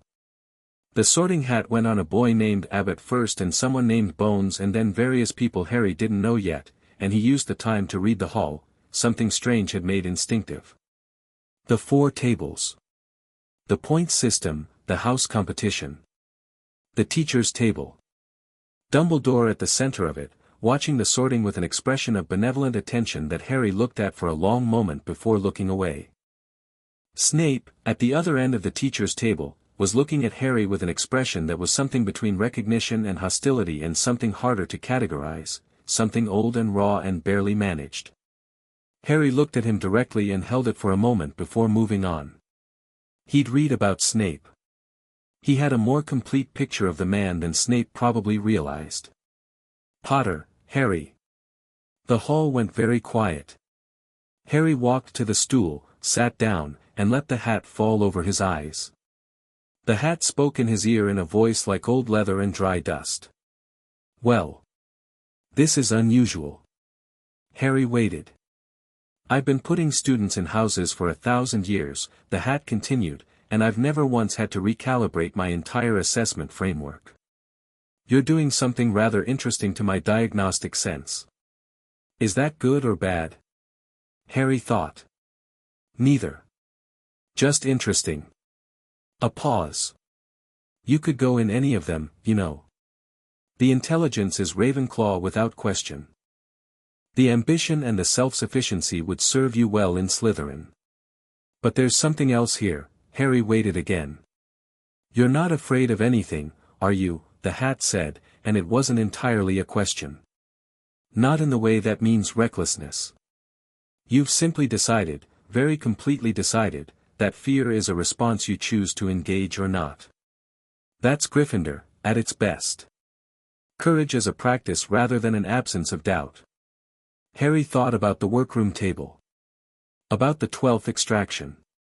About standing in the dark of the sanctum at 2 in the morning reading about the thing that lived in his scar. "Yes," the hat said quietly. "Gryffindor." "Gryffindor," it announced. The Gryffindor table made noise.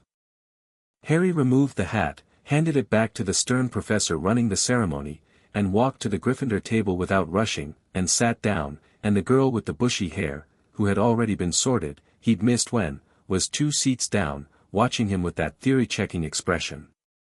He looked at her. "Hi. I'm Harry. Hermione Granger," she said, and then, immediately, "You came from America." "From New York, yes." "You were trained before coming here." "Not a question." "I read about Dr. Strange in," she paused. "Well, in general. And then I read that you'd been with him for 3 years and I thought you'd probably have received some form of advanced." "You researched me," Harry said. Hermione's chin came up slightly. "I research everything that seems relevant." Harry smiled. He couldn't help it, it was the most honest thing anyone had said to him since stepping off the train. "What did you find?" Hermione opened her mouth, clearly reassessing him based on the fact that he'd smiled rather than taken offense. "Less than I wanted," she admitted. "Dr. Strange is quite private. You appear to be as well." A pause. "What you did with your trunk on the platform, the wand work, that was significantly beyond first-year standard. Is that a problem?" "No," she said, and the chin came down. "I just like to know what I'm working with." Ron slid into the seat on Harry's other side, slightly bewildered by the speed at which the conversation across him was progressing. "Are you two already?" he gestured vaguely between them. "Hermione Granger," Harry said. "Ron Weasley. You should both know each other." He looked between them. "You both just got sorted into the same house as me, which I'm assuming means we're going to spend a significant amount of time together, so we should probably start now." Ron looked at Hermione. Hermione looked at Ron. Some mutual assessment occurred. "Do you play chess?" Ron asked Hermione. "I play very well," Hermione said. "Do you want to, after dinner?" Harry said. "And after someone explains to me what the sealing mechanism is, because I've been trying to work out the spellwork and I think it's related to the scrying window enchantment but the scale is, it's a bewitched sky canopy," Hermione said immediately, turning toward him with the brightness of someone finally allowed to discuss something they've been thinking about. "The original enchantment was laid by one of the founders, modified in the 16th century, and the maintenance is," Ron propped his chin on his hand and appeared to decide that this was his life now. The first class that surprised Harry was charms. He'd expected to be ahead, he was, significantly, both in theory and execution. He'd expected the gap to create friction, which it did in the way of anywhere, some students adjusted, a few were irritated, most were indifferent. He'd expected Professor Flitwick to be either pleased or uncomfortable with having a student who already knew his material, and Flitwick turned out to be enthusiastically pleased, which was the better of the two options. What he hadn't expected was how much he enjoyed it. The thing about learning magic in the sanctum was that it was largely solitary, him and Strange, or him and Wong, or him in the library with a book. Magic with other people, magic in a room full of it, magic echoing off stone walls and mingling in the air with 20 other students' attempts, that was different. It had a texture. It felt more alive. The first class that troubled him was potions. Not the subject, potions were genuinely interesting, the chemistry precise and demanding in ways Harry appreciated. The trouble was Snape, who spent the first 20 minutes of class asking questions designed to humiliate students who hadn't read ahead, and Harry sat through 4 of them before his name came up. Potter.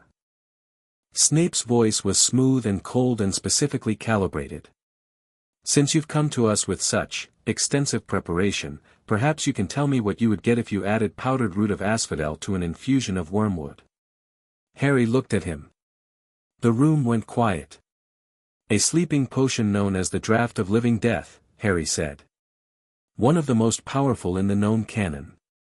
The asphodel belongs to the lily family. The specific resonance between the dried root and the wormwood infusion creates the primary narcotic compound. The potency depends significantly on the preparation temperature of the wormwood, too high and it breaks down the active alkaloid. He paused. Why? Snape blinked. Just once, but Harry caught it. I beg your pardon. Why are you asking? You don't ask questions you don't already know the answers to. I understand that's a standard pedagogical technique, but typically the follow-up involves some form of instruction based on the answer.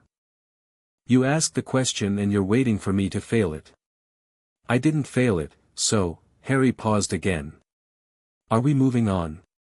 The room was very, very quiet. Snape looked at Harry with an expression that was doing several things at once. 5 points to Gryffindor, he said, in a voice stripped of everything except bare control. And I would suggest, Mr. Potter, that the forthright approach you've apparently been encouraged to adopt serves better in some classrooms than others.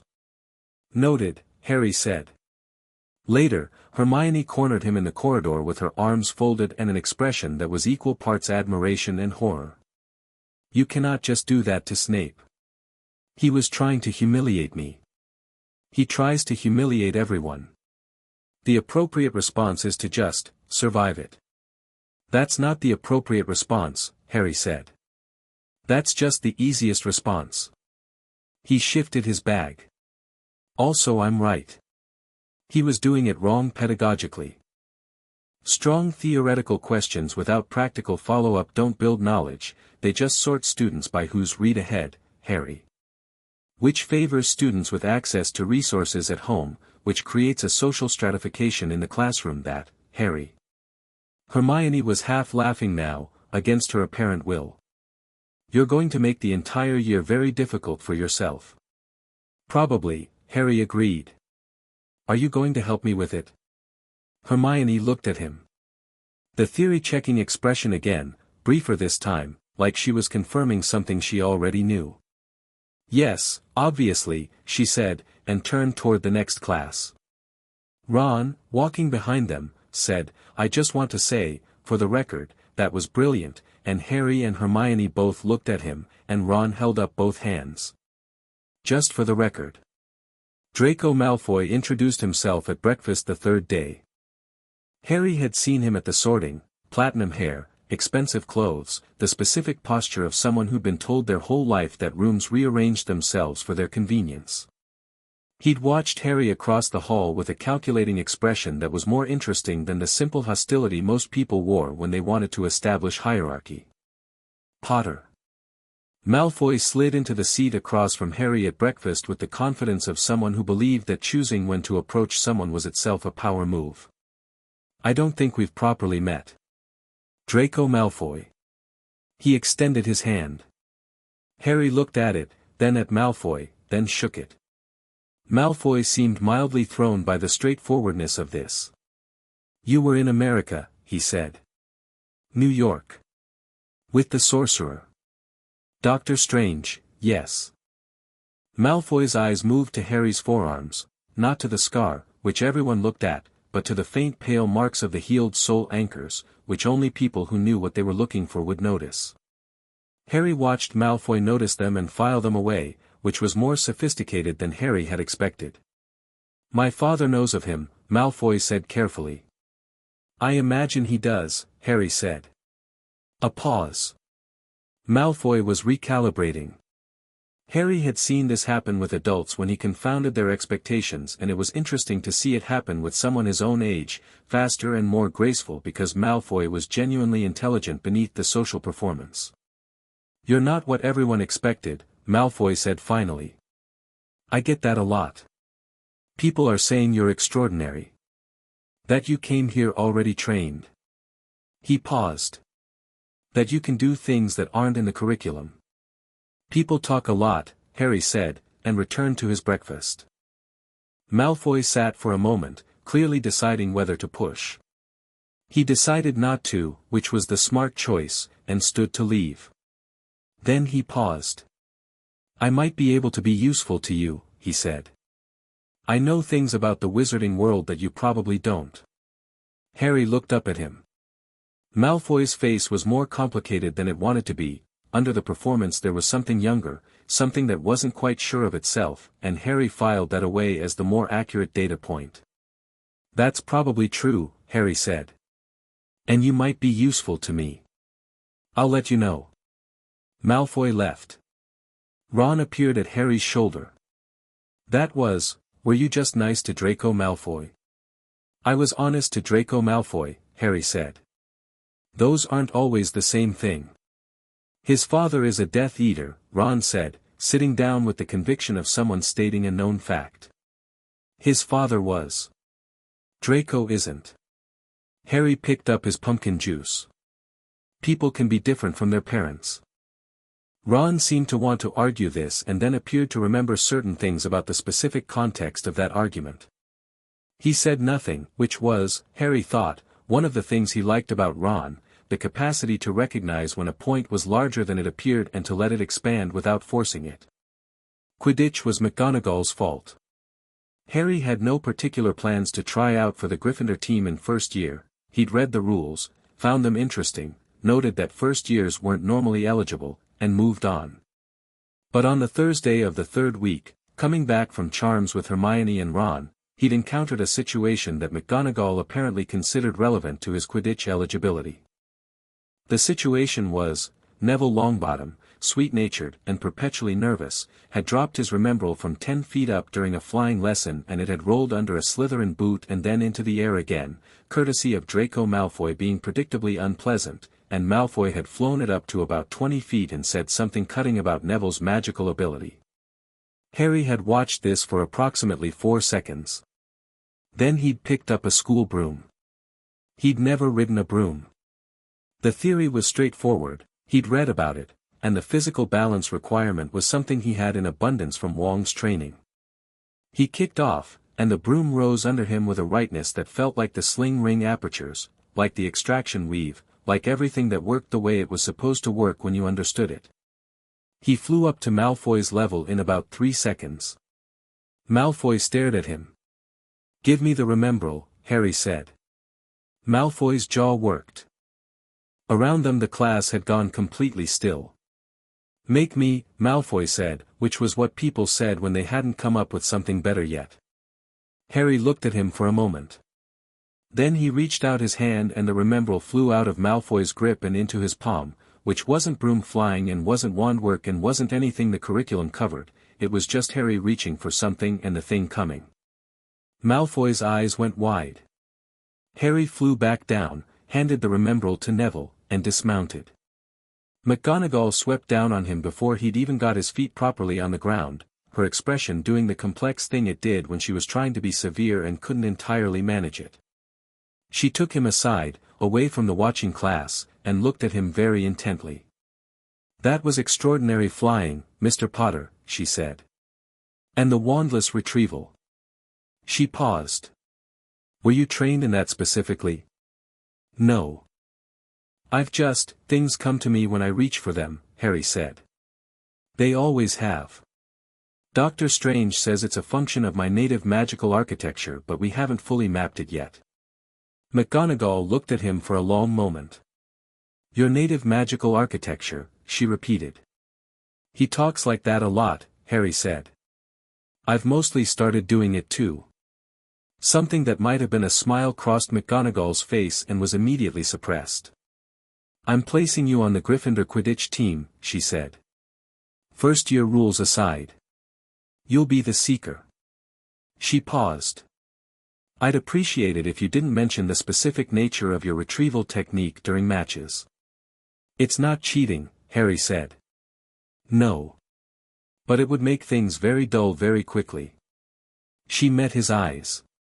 The game should still be a game, Mr. Potter. Harry thought about this. Fair enough, he said. By mid-October the three of them had found their configuration. Hermione was the map, she knew where everything was, what it meant, how it connected to everything else. She read ahead, read sideways, read around the edges of things, and her intelligence was genuinely extraordinary, a kind of thoroughness that Harry found he relied on more than he'd expected. The fact that she was also stubborn and occasionally rigid about rules was a limitation with workarounds. Ron was something harder to name but easier to feel. He was the warmth at the center of things, the one who noticed when someone needed feeding or sleeping or just talking to about nothing important. He was strategically underestimated by nearly everyone, which was a waste, because Ron's understanding of systems, of how things were arranged, what moved what mattered at 3 in the morning when everything felt impossible, was considerable. Harry was whatever Harry was. He didn't think about himself the same way he thought about other people, more as a collection of ongoing processes than a fixed position.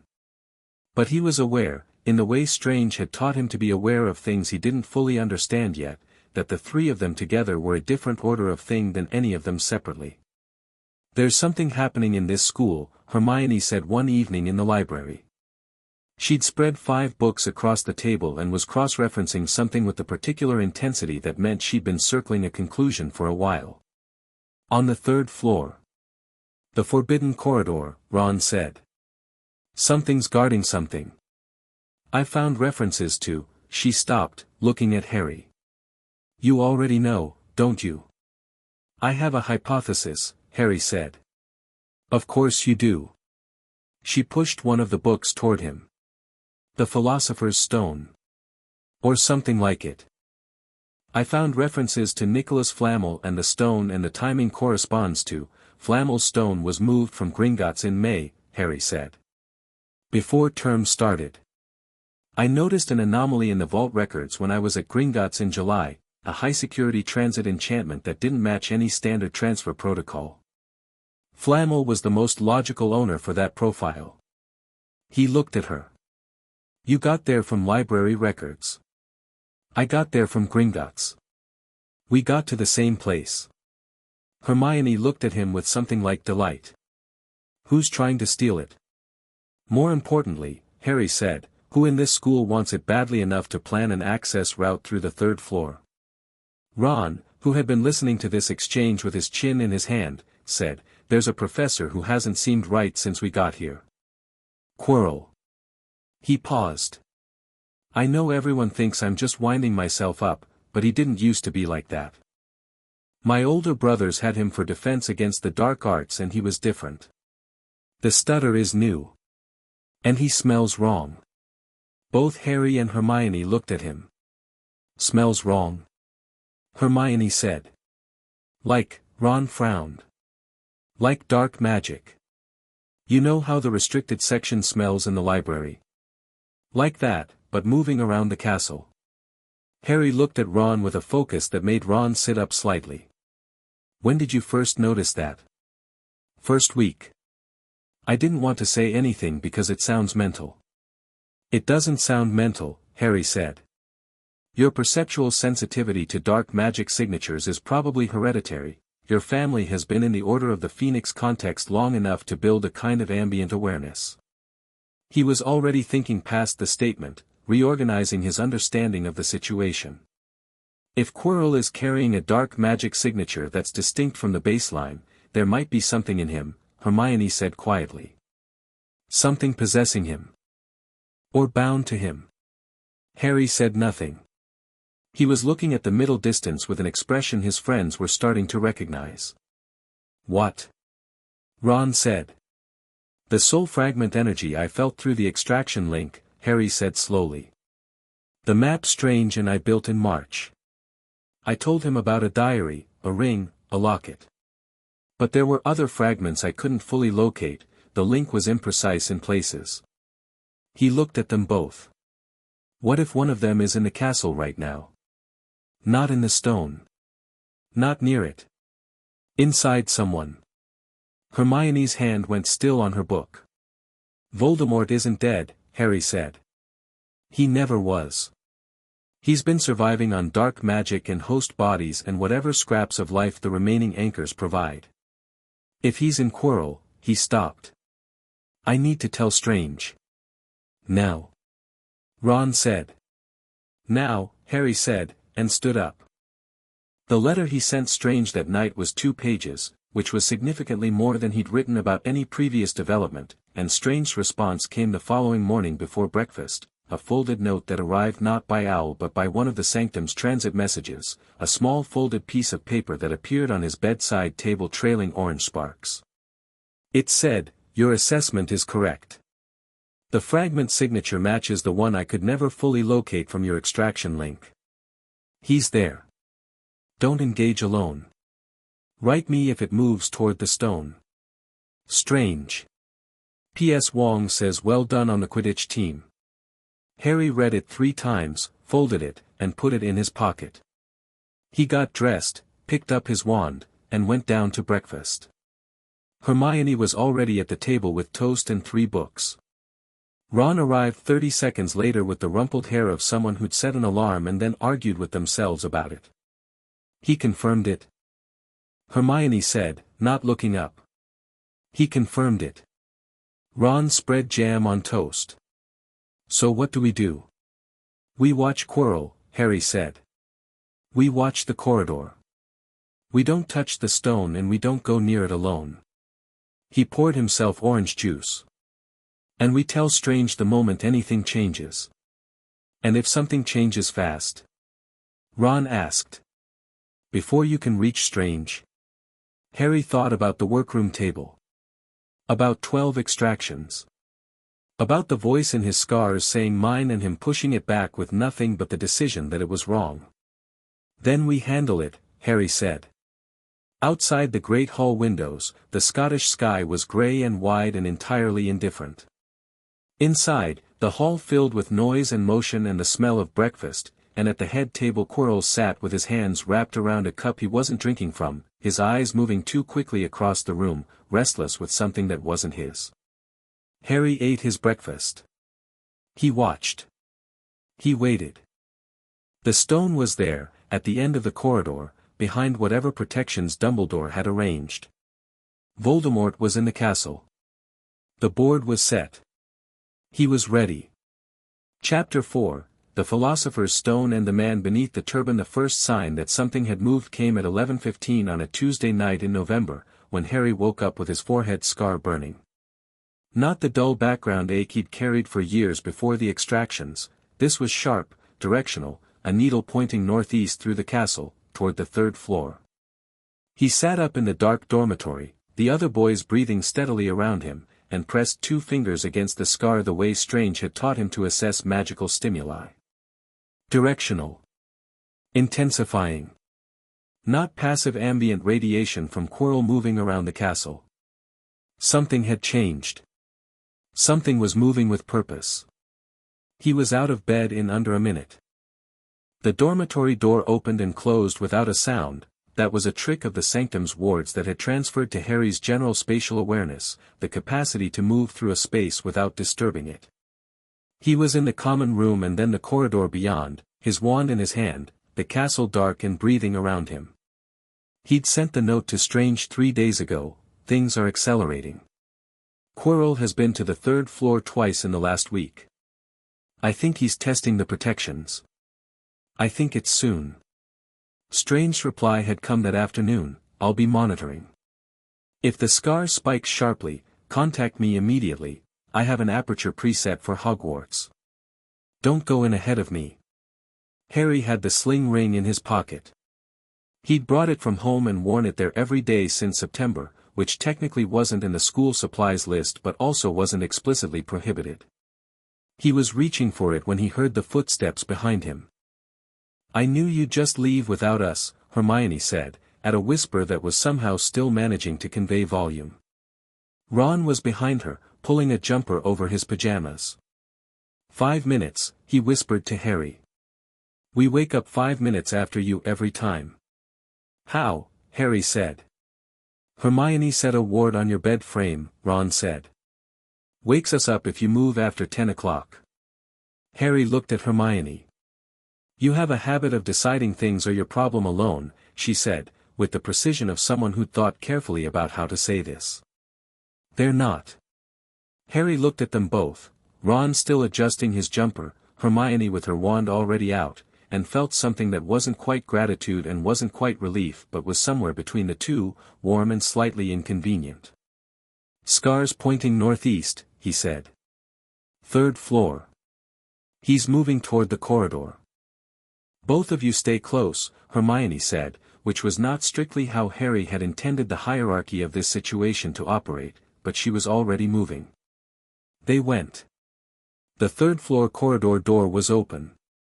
Not broken open, opened, the lock turned by someone who knew the mechanism. The troll smell from Halloween was long gone but something else lingered in the air, something Harry recognized with the specific part of his awareness that had spent 2 years in close proximity to Voldemort's soul fragments. The dark, oily signature. The hunger. He reached for the sling ring. "Strange," he said quietly, activating the transit message function. "He's in the corridor.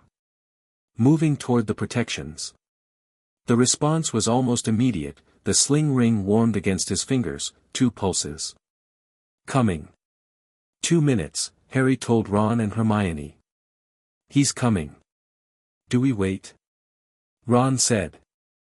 Down the corridor, from beyond the door, there was a sound, something large shifting, a low rumble that Harry identified as the 3-headed dog from the brief chaos of their second week when they'd accidentally opened the wrong door. Then quiet. Then a second sound, different, like the silence that followed a sleeping charm. "He put the dog to sleep," Hermione breathed. Something scraped on the floor beyond the open door. Moving fast. Harry looked at the sling ring. Looked at the door. 2 minutes was a reasonable window that was closing. "We go to the top of the trap door," he said. "We don't go through it until Strange arrives. We watch the protections, we map what Quirrell does, and we feed Strange the information when he gets here." Neither Ron nor Hermione argued. They moved through the door. The 3-headed dog, Fluffy, apparently, according to Hagrid in a conversation Ron had reported from a Care of Magical Creatures context, was sprawled across the floor, deeply unconscious, a small harp playing itself in the corner. Harry noted the harp mechanism with the part of his mind that catalogued things whether asked to or not and focused on the trap door in the floor, which was open. The sound from below was faint. Footsteps, moving through space. "He's already through," Ron said. "He couldn't have been here more than a few minutes ahead of us," Hermione said quietly. "The dog was just put down. If we go through now we can keep eyes on him until," the sling ring pulsed 4 times. Portal opening. "Stand clear." Harry pulled Ron and Hermione back 2 steps. The air 3 feet to his left split open, orange sparks, the clean bright aperture of sling ring transit, and Strange stepped through into the 3rd floor corridor with the cloak moving at his shoulders and an expression that said he'd been awake when the message came and had been ready. He looked at the 3 of them. "All right?" "Fine," Harry said. "He went through 2 minutes ago. The dog's down." Strange looked at the sleeping dog, assessed the harp, and looked back at Harry.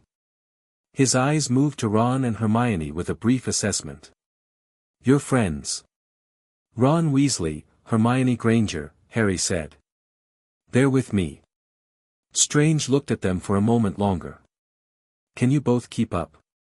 Yes, Hermione said, with the certainty of someone who'd spent 2 months preparing for exactly this kind of question. Yes, Ron said, with the certainty of someone who'd decided that yes was the only acceptable answer. Strange nodded once. He crossed to the trap door, looked down, and dropped through without ceremony. Harry followed immediately, and then Hermione and Ron. The Devil's Snare chamber was below, and by the time Strange reached the floor it had already begun moving toward him with the instinctive aggression of something designed to constrict. Strange didn't break stride, a wave of his hand and a construct of focused light pushed outward, clean and precise, and the plant retreated from it like shadows from a torch. He cleared a path to the next door in about 15 seconds. Harry, dropping down beside him, heard Hermione behind him say, "That was a photonic construct, that's not wizarding magic," in the tone of someone who had encountered a genuinely new data point and was integrating it in real time. "No," Strange said, moving toward the next chamber. "But the plant, Devil's Snare dislikes light," Strange said. "The mechanism doesn't care what tradition produces the light. Through here." The Winged Keys chamber was chaos in the dark, hundreds of keys wheeling and diving, one of the broomsticks knocked sideways. Strange looked at the locked door, looked at the swarm of keys, and pressed one hand flat against the door itself. "Iron constraint lock, 3rd century binding," he said, to no one in particular. "The key mechanism is theatrical." He made a pulling gesture and the lock turned from inside, the door swinging open. "You just," Hermione said. "The lock doesn't care about the keys," Strange said, moving through. "The keys are for people who are supposed to be challenged. We're not here to be challenged." Harry caught Ron's expression. "A combination of this is the best thing I've ever seen and I should feel bad about not using the broomstick," and felt the brief warmth of it before focusing back on the corridor ahead. The chess room stopped Strange for exactly as long as it took him to look at it. "I can get us through," Ron said, stepping forward. He was looking at the board with an expression Harry recognized, the same expression he got over a chessboard in the common room, something settling in behind his eyes, strategy moving into position. "It's a real game. You can't just go around it, can you?" Strange looked at the board. "No," he said, after a moment. "The enchantment requires engagement. The board is the lock." "I'll do it," Ron said. "You'll be directing the pieces," Strange said. "Mounted. You understand if we take a significant piece they'll, I know how chess works," Ron said, not unkindly but firmly, and climbed onto the knight. What followed was 6 minutes of the most concentrated chess Harry had ever watched, Ron directing their pieces with an economy of decision-making that was different from his common room style, less exploratory, more surgical, playing to end the game rather than enjoy it. Strange stood at the back of their row and watched with an expression of undisguised interest, and Harry watched Ron, and Hermione was quietly annotating moves under her breath. Ron sacrificed his knight. The White Queen took it, and Ron was thrown, clean, he rolled on the stone floor, came up winded but present, waved them on. "Go," he said. "I'm fine. I'm fine, go." "Ron," Hermione started. "Check," Ron said, pointing at the board. "It's checkmate in 2. Go." Strange looked at Harry. Harry looked at Ron. Ron made a sharp gesture toward the door. Strange moved through, and Harry and Hermione followed, Harry glancing back to see Ron already on his feet and pushing himself to sit against the wall. "He'll be all right?" Hermione asked Harry, quietly. "He fell off a horse in Camartage," Harry said. "He was fine in 10 minutes." Hermione looked at him. "Ron was in Camartage last summer. Brief visit. He and Wong got on extremely well." Harry moved forward. The next room, the troll was already unconscious, which implied Quirrell had handled it on the way through. The potion room was Hermione's, she solved it in 3 minutes, which Harry timed privately against the logical complexity of the puzzle and arrived at the conclusion that 3 minutes was approximately twice as fast as it should have been. The smaller bottle, she said, pointing. Logic puzzle, not magic. Most wizards can't reason through it apparently, that's the point. She paused. There are only 2 doses of the forward potion. You and Harry go back for Ron, Strange said, picking up one of the 2 bottles. I should come, Harry said. Strange looked at him. Not a warning look, not a dismissal, more a direct transfer of information, eye to eye. The soul fragment in Quirrell is what's left of Voldemort. The last piece I know of in a human host. I've been planning this extraction for 8 months. He held Harry's eyes. I have it. Get Ron. Harry held the look for a moment. Strange had never lied to him. Strange had never told him he could handle something he couldn't handle. If something goes wrong, Harry started. Then I'll contact you, Strange said, already turning toward the black flame doorway. I won't. He walked through the black flame and disappeared. Harry took the second bottle, drank half, handed it to Hermione. They went back for Ron. Strange stepped through the black fire into the final chamber and found it exactly as the intelligence had suggested, a large mirror standing at the center, a man at its base, and Quirrell. Quirrell turned at the sound of Strange's entry, and Strange saw the moment Quirrell's face went through several layers of reaction, surprise, then the particular recalibration of someone whose internal guidance had registered something unexpected. The stutter was gone. The nervous academic performance was gone. What remained was the posture of someone being worn. You're not a student, Quirrell said. No, Strange said. How did you get past the protections? With varying degrees of effort. Strange looked at the mirror of Eriste. He recognized it from description, Dumbledore's contribution to the obstacle course. Clever.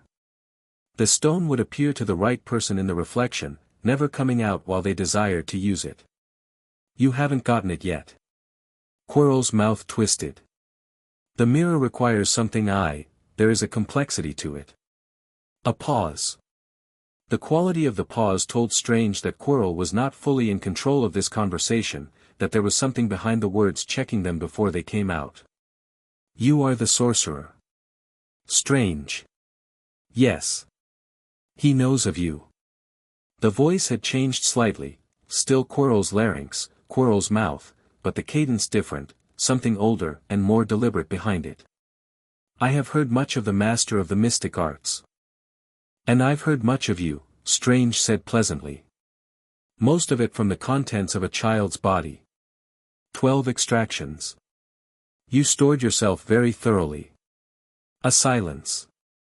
The voice when it came back was entirely different, no pretense of Quirrell now, just Voldemort using Quirrell's face like a ventriloquist's prop. You took what was mine. You put things in a child, Strange said. I removed them. The child is fine. Better than fine, actually. Turns out removing 13 soul anchors from a 10-year-old frees up a remarkable amount of native magical potential. He kept his voice even, conversational. You did him a favor, in a way. By accident. He was to be mine.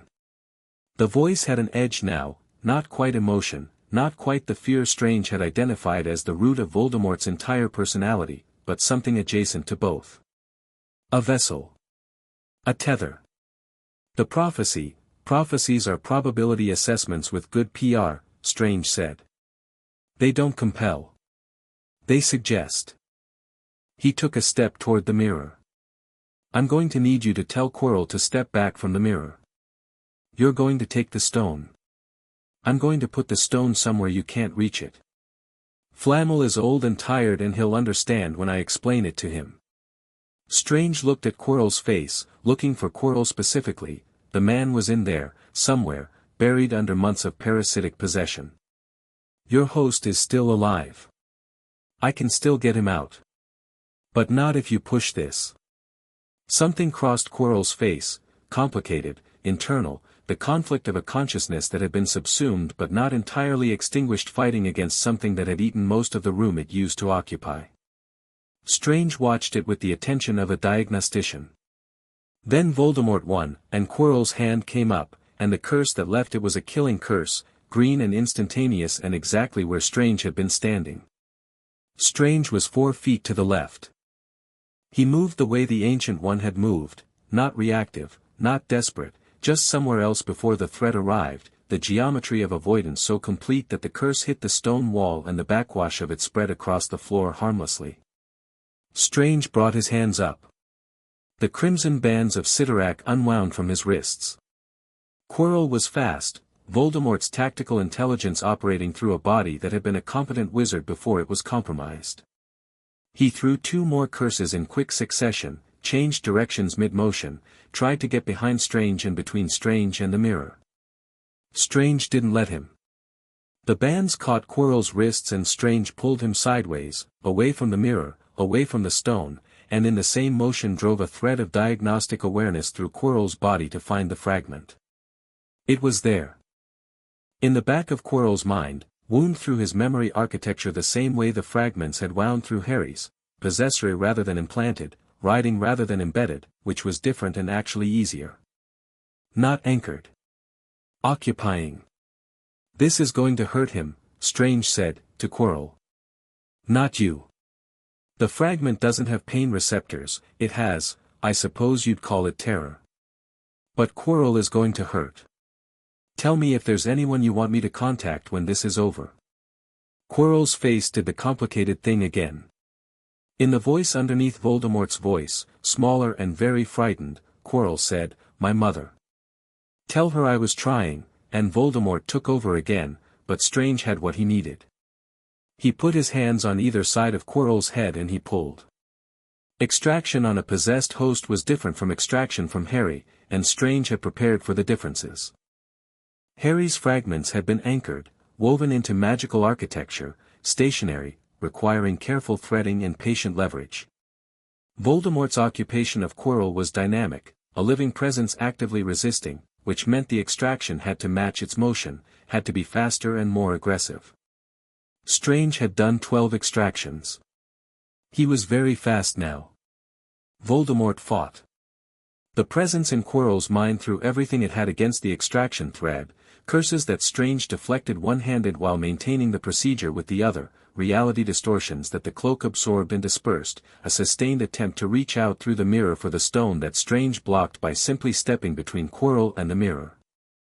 And then, under all of it, something Strange hadn't anticipated. A voice in his head. Not a hallucination, a targeted psychic intrusion, Voldemort pushing through the contact point of the extraction to find something to use, the way an animal bites the hand pulling the trap. You've given yourself to lost causes before, the voice said. It was cold and precise and specifically calibrated, searching for the exact frequency of his existing doubts. Died on a table. Rebuilt yourself. Still broken, still chasing the thing that will make the cost worth it. How many more? Strange tightened the extraction thread and pulled harder.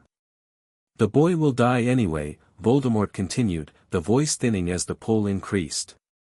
Whatever you take out of him, whatever you build him into, prophecy is not a suggestion. He is mine. He has always been, he's not yours, Strange said aloud, to a dying splinter of consciousness. He never was. You put yourself in him without asking. That doesn't create ownership. He found the last connection point in Quirrell's mind, the root of the occupation, and cut it. It creates debt. The fragment came out. The sound it made was enormous and not at all physical. Strange felt it in his back teeth, in the fillings in his molars, in the scarred tissue across his palms. The chamber flashed dark, then white, then settled. Quirrell collapsed. Strange caught him, lowered him to the floor, ran a rapid diagnostic. The man was alive, barely, but alive. The occupation had been thorough and the extraction was violent and his body had taken significant damage from months of being used as a vehicle for something that didn't care about its preservation. But alive. Strange looked at the fragment. He'd contained it in a construct rather than a crystal this time, the construct would hold for transport. He sealed it, put it in his inner pocket, and stood up. The mirror of Eriste stood behind him, serene. Strange looked at his reflection for one moment and then deliberately looked away, because he knew exactly what he would see in it and he had no time for it. He pressed his hand against the mirror's frame instead and felt the stone behind it, warm and distinct, Flamel's centuries of care and magic concentrated in something the size of a large marble. He reached through the mirror's enchantment, which had been designed for people who wanted the stone for their own use and therefore couldn't get it, which was brilliant, but Strange had no desire to use the stone for himself, which made him immune to the mechanism in a way Dumbledore probably hadn't entirely anticipated. The stone came out of the mirror and into his hand. He looked at it for a moment. Then he pocketed it beside the fragment and went back to find the children. Ron was on his feet when Strange came back through the chambers, slightly pale and moving with the care of bruised ribs, with Harry on one side and Hermione on the other. He looked at Strange's expression and said, "You got it?" "Both of them," Strange said. "Quirrell needs a medical team. He's in the last chamber." "Is he?" Hermione started. "Alive?" The possession was extensive. "He'll need significant recovery time." Strange looked at Harry. "The fragment is contained. The stone is secure." Harry looked at him with the particular expression that meant he was doing multiple things at once, processing information, checking it against what he knew, cataloging the gaps. "Voldemort's gone from the castle?" "The fragment that was here, yes. There are others." Strange met his eyes. "We know where most of them are." Harry nodded. Something settled in him, Strange could see it, the slight drop of shoulders that meant a held tension releasing. "The rest of the school is fine." "Fine. Dumbledore?" Strange paused, which said something, and Harry caught it. "He was in the corridor when I came back through. He'd just arrived." Strange looked at the far door. "He'll want to speak with all of us." Harry looked toward the door with an expression that was not quite reluctance and not quite anticipation. "About the stone? Or about me?" "Both, probably." Strange moved toward the door. "I'll handle the stone conversation. The rest is yours to manage as you see fit. You're not going to run interference." "You don't need interference," Strange said, without looking back. "You need space to say what you want to say." Dumbledore was in the corridor outside the dog's chamber, and the dog was somehow already awake and sitting on his haunches like a pet, which said something about Dumbledore's capacity with magical creatures or possibly just about his general relationship with the castle. He looked at the four of them as they emerged, Strange first, then Harry, Ron, Hermione, with an expression that moved through several phases before settling. "Stephen," he said, which surprised Strange slightly. He hadn't used the first name before. "Albus," Strange said. Dumbledore's eyes moved to Harry and stayed there with an expression Strange had come to recognize as the Dumbledore look, the look of a man seeing someone and calculating at the same time, love and arithmetic running in parallel. "Harry," he said. "Are you all right?" "Fine," Harry said. He met Dumbledore's eyes without flinching. "Quirrell needs medical help. He's in the last chamber. The fragment that was possessing him has been extracted." Dumbledore absorbed this. "I see." His eyes moved to Strange. "The stone, safe," Strange said. "And remaining that way."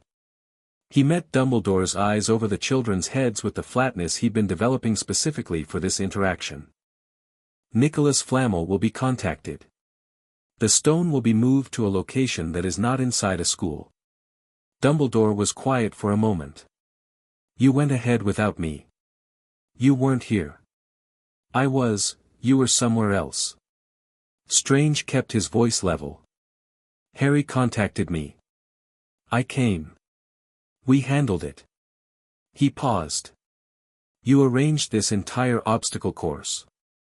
You put the stone here and built a path to it that was specifically designed to be passable by someone willing to solve it, which means you were expecting someone to try." Dumbledore said nothing. "You were expecting Voldemort to make an attempt," Strange continued.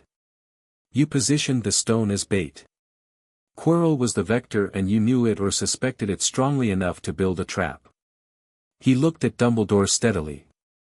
The difference between your approach and mine is that mine didn't involve leaving 3 11-year-olds in the trap with the prey. They weren't supposed to, and yet here they are. Strange let that sit. Quirrell is alive. That was not guaranteed by your arrangement. Dumbledore was quiet for a long moment, in the way of a man doing genuine reckoning rather than performing it. Strange had learned to tell the difference.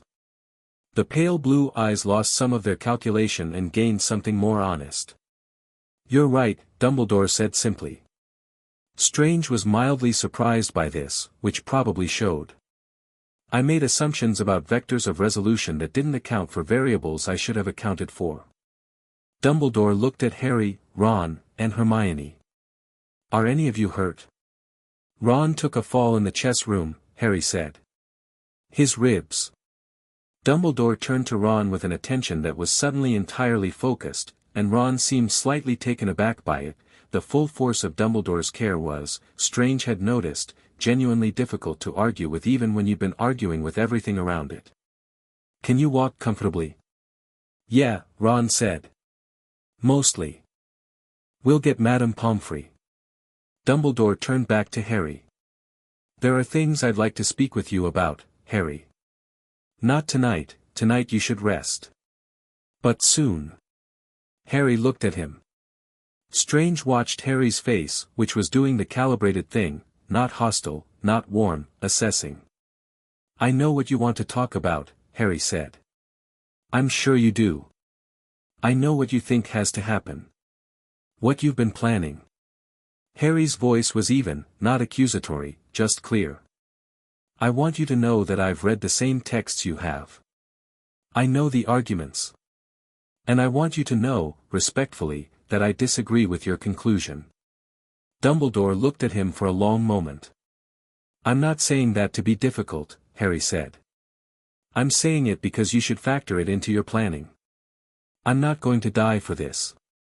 There are other ways and we're going to find them. He paused. But I'm also not your enemy. I want Voldemort gone as much as you do. Maybe more. Another pause. So I'd like to talk. Just, honestly. Not strategically. Dumbledore was quiet. The castle around them breathed with its 1,000-year patience. The dog behind them sighed in its sleep.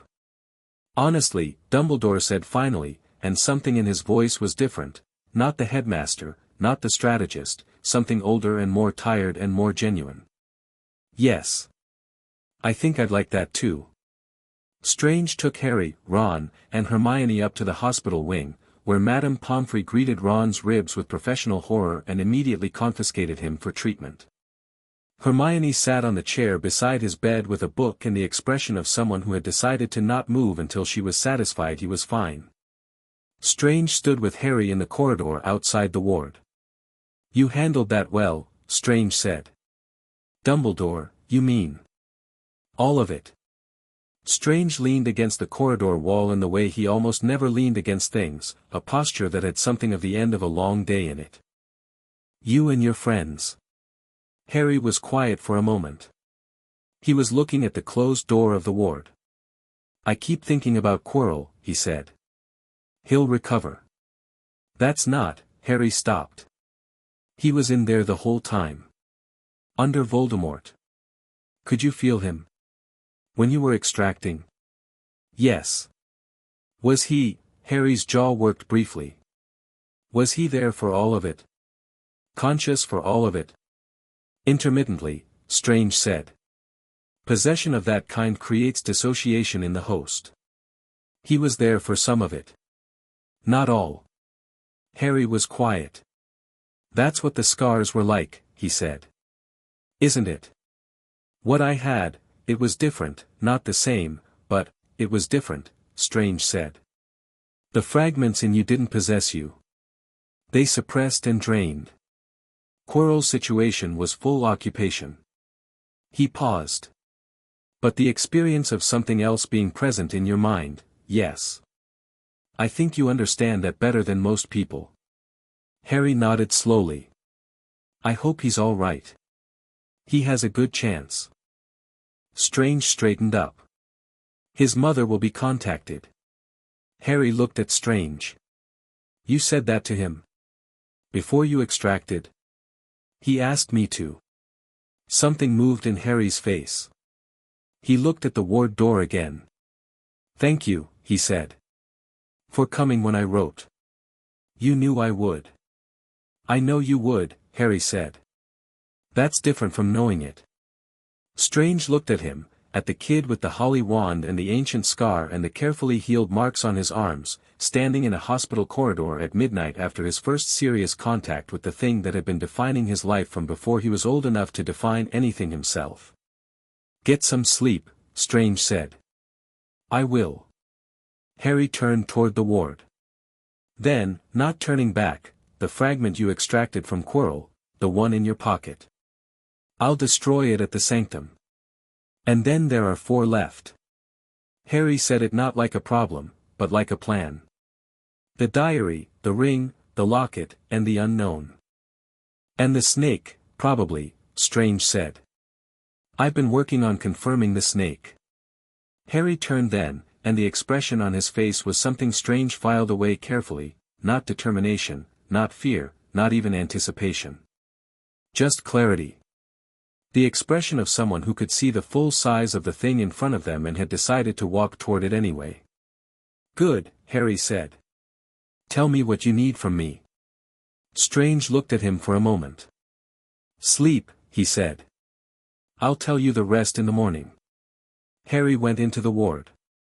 Strange stayed in the corridor for a moment, alone, looking at the stone ceiling of Hogwarts, which was very old and had seen very many things. He took the fragment from his pocket and looked at it in the containment construct, the black-violet shift of it, small and furious and cornered. Voldemort's consciousness, or the piece of it that had been riding Quirrell. Diminished. Scared. Strange closed his fist around the construct. Tomorrow. He'd destroy it tomorrow, properly, at the sanctum, with the full array. Tonight he'd portal back to New York, check the wards, drink the terrible coffee he made at 1 in the morning when he couldn't sleep, and look at the chalk map on the workroom wall that he and Harry had built together, the Horcrux map, the thing they'd been building toward since March of Harry's first year at the sanctum, the night Harry had gone to the wall with his notebook and Strange had said I'll get the chalk. 4 left. Plus the snake, probably. And the accidental one in Harry's scar, which was last, which required the most careful planning of all and which Strange had been building the methodology for across 18 months of quiet dedicated work. He opened a portal in the corridor of Hogwarts and stepped through into the sanctum, and the castle let him go without ceremony, which he appreciated. Dumbledore came to the sanctum 2 weeks later. This time Strange led him all the way to the study and poured proper tea and they sat across from each other like men who had been through something together rather than men who were figuring out where the edges of the other person's territory were. Dumbledore looked at the Horcrux map on the wall. He looked at it for a long time, and Strange watched his face do the thing it had done in the hospital corridor, the genuine reckoning, the arithmetic giving way to something more honest. How long have you known about these? Dumbledore asked. Harry identified the signature patterns through the extraction link. We've been mapping them since March of last year. Strange looked at the wall.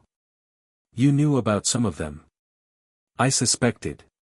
Dumbledore's voice was quiet. I have been, a pause. I have been building my own approach for several years. I wanted to collect them personally. Destroy them sequentially. Without Harry, he stopped. Without Harry having to be involved, Strange said. Yes. Strange looked at him. Dumbledore looked back, and the look was unguarded in a way Strange wasn't accustomed to from him. You were trying to protect him from this, Strange said. I was trying to make his death less, I was trying to make the... Dumbledore stopped again. Pressed his fingers together. I knew what had to happen. I believed I knew. And I wanted him to have as much life as possible before it did. His voice was very steady, which Strange understood meant it was being kept that way. That's not nothing, you know. Whatever else I got wrong? Strange was quiet for a moment. No, he said. It's not nothing. But you think there's another way. I know there's another way. I've been building it for 18 months. Strange met Dumbledore's eyes. It requires the other Horcruxes to go first. The scar fragment last. And it requires Harry to be strong enough and skilled enough to survive the procedure, which he will be. He paused. He's already extraordinary. You haven't seen him work properly yet. When you do, I'd like to, Dumbledore said quietly. If he'll allow it. Ask him, Strange said. Don't strategize it. Just ask. Dumbledore nodded. He looked at the map again. The diary concerns me most, near term, he said. Lucius Malfoy has been, in contact with it, yes, Strange said. We're aware. He picked up his tea. That one I'm going to let Harry take the lead on. Dumbledore looked at him. You're going to let a first year, second year, by then, Strange said. And no. Not unsupported. But he's going to be involved and he's going to be central to it. He held Dumbledore's eyes. He's not a piece to be moved, Albus. He's not a vessel or a weapon or a sacrifice. He's a person who has been dealing with Voldemort's soul in his body since he was 15 months old. He has more knowledge and capability and direct experience with this than anyone alive. A pause. Including me. Dumbledore was quiet for a long time. Outside the sanctum's windows, New York was dark and lit and going about itself. The fire in the study crackled. The Horcrux map on the wall said what it said, dots and lines and the careful annotations of a 10-year-old's notebook translated to chalk on plaster. He's going to be all right, Dumbledore said. Not quite a question. He's going to be more than all right, Strange said. I promise you that. Dumbledore looked at him.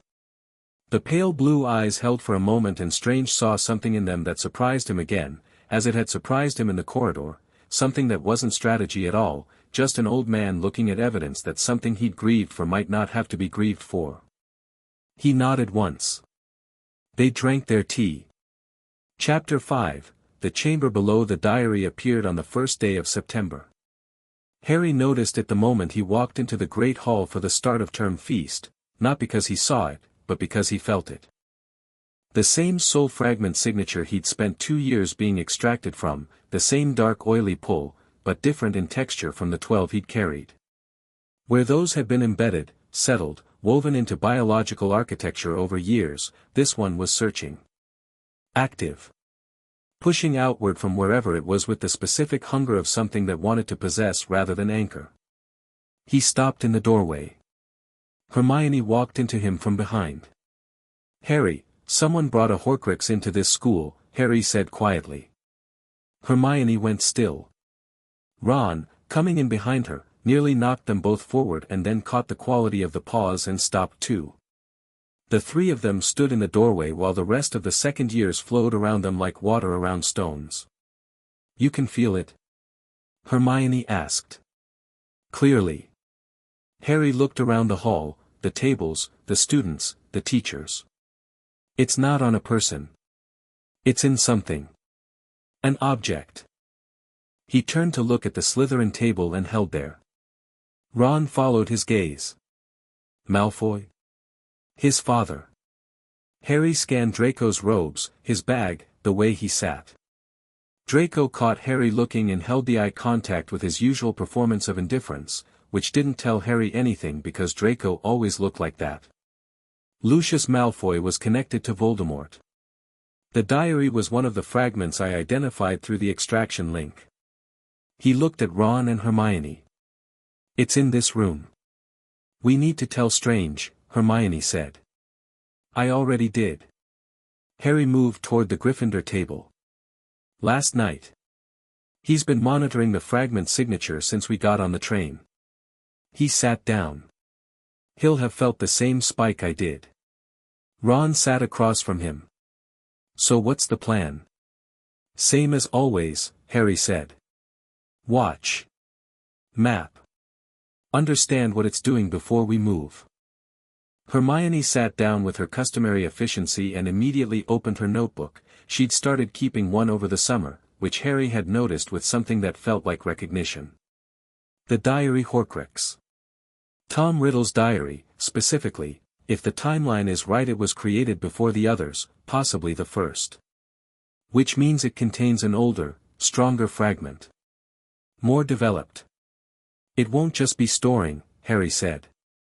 It'll be capable of active engagement. Communication. Possibly influence. Possession, Hermione said quietly. If it gets the right host. Harry looked across the hall again. Someone young.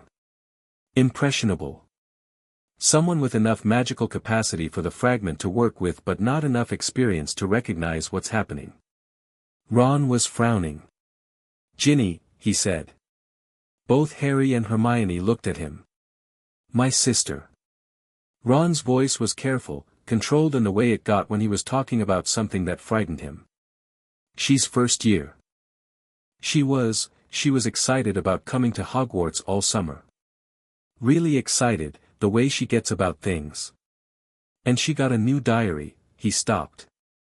She got a new diary from Dad's stack of supplies and I thought it was just, but if Malfoy slipped something into the stack, where does she keep it? Harry asked. In her bag, Ron said. Always. Harry looked at Hermione. Hermione was already looking at him. They had a conversation in approximately 2 seconds that involved no words. After the feast, Harry said. We go say hello to your sister. Ginny Weasley was small and red-haired and currently eating pudding with the specific determination of someone who was not going to let homesickness ruin the first night. She looked up when Ron dropped into the seat beside her and her expression cycled through relief and annoyance and relief again, which was deeply Weasley. Harry sat across from her. Hermione beside him. Ginny stared at Harry with the expression most people wore initially, the scar and legend combination, then seemed to physically force herself past it. Hi, she said. Hi, Harry said. How was the journey?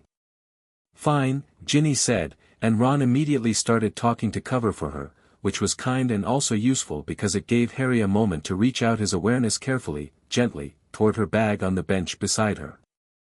There. The diary. The fragment pulse from it was focused, directed, already oriented toward the girl it was sitting next to. Not pushing yet, testing. The way something in the dark tests the edges of a cage. Harry's jaw tightened slightly. Ginny, he said, when Ron's conversation paused naturally. I know we've only just met, but I need to ask you something. About your diary. Ginny's expression changed. A flicker of something, not guilt, more like protectiveness. What about it? Has anyone written in it? Other than you? The protectiveness sharpened. She stopped. How would you know? Harry can feel magical signatures, Ron said. He's not guessing. Ginny looked at Harry with an expression that was wrestling between the habit of privacy and the shock of being seen clearly. The writing writes back, she said finally, very quietly. I thought it was enchanted. Like a special journal. It asks questions and listens and, she stopped. Is that bad? It's not a journal, Harry said. What it contains, it's a piece of someone dangerous. It's been designed to build trust and then use it. He kept his voice even, not alarmed, because alarming her served nothing. How long have you been writing in it? Ginny looked at the bag.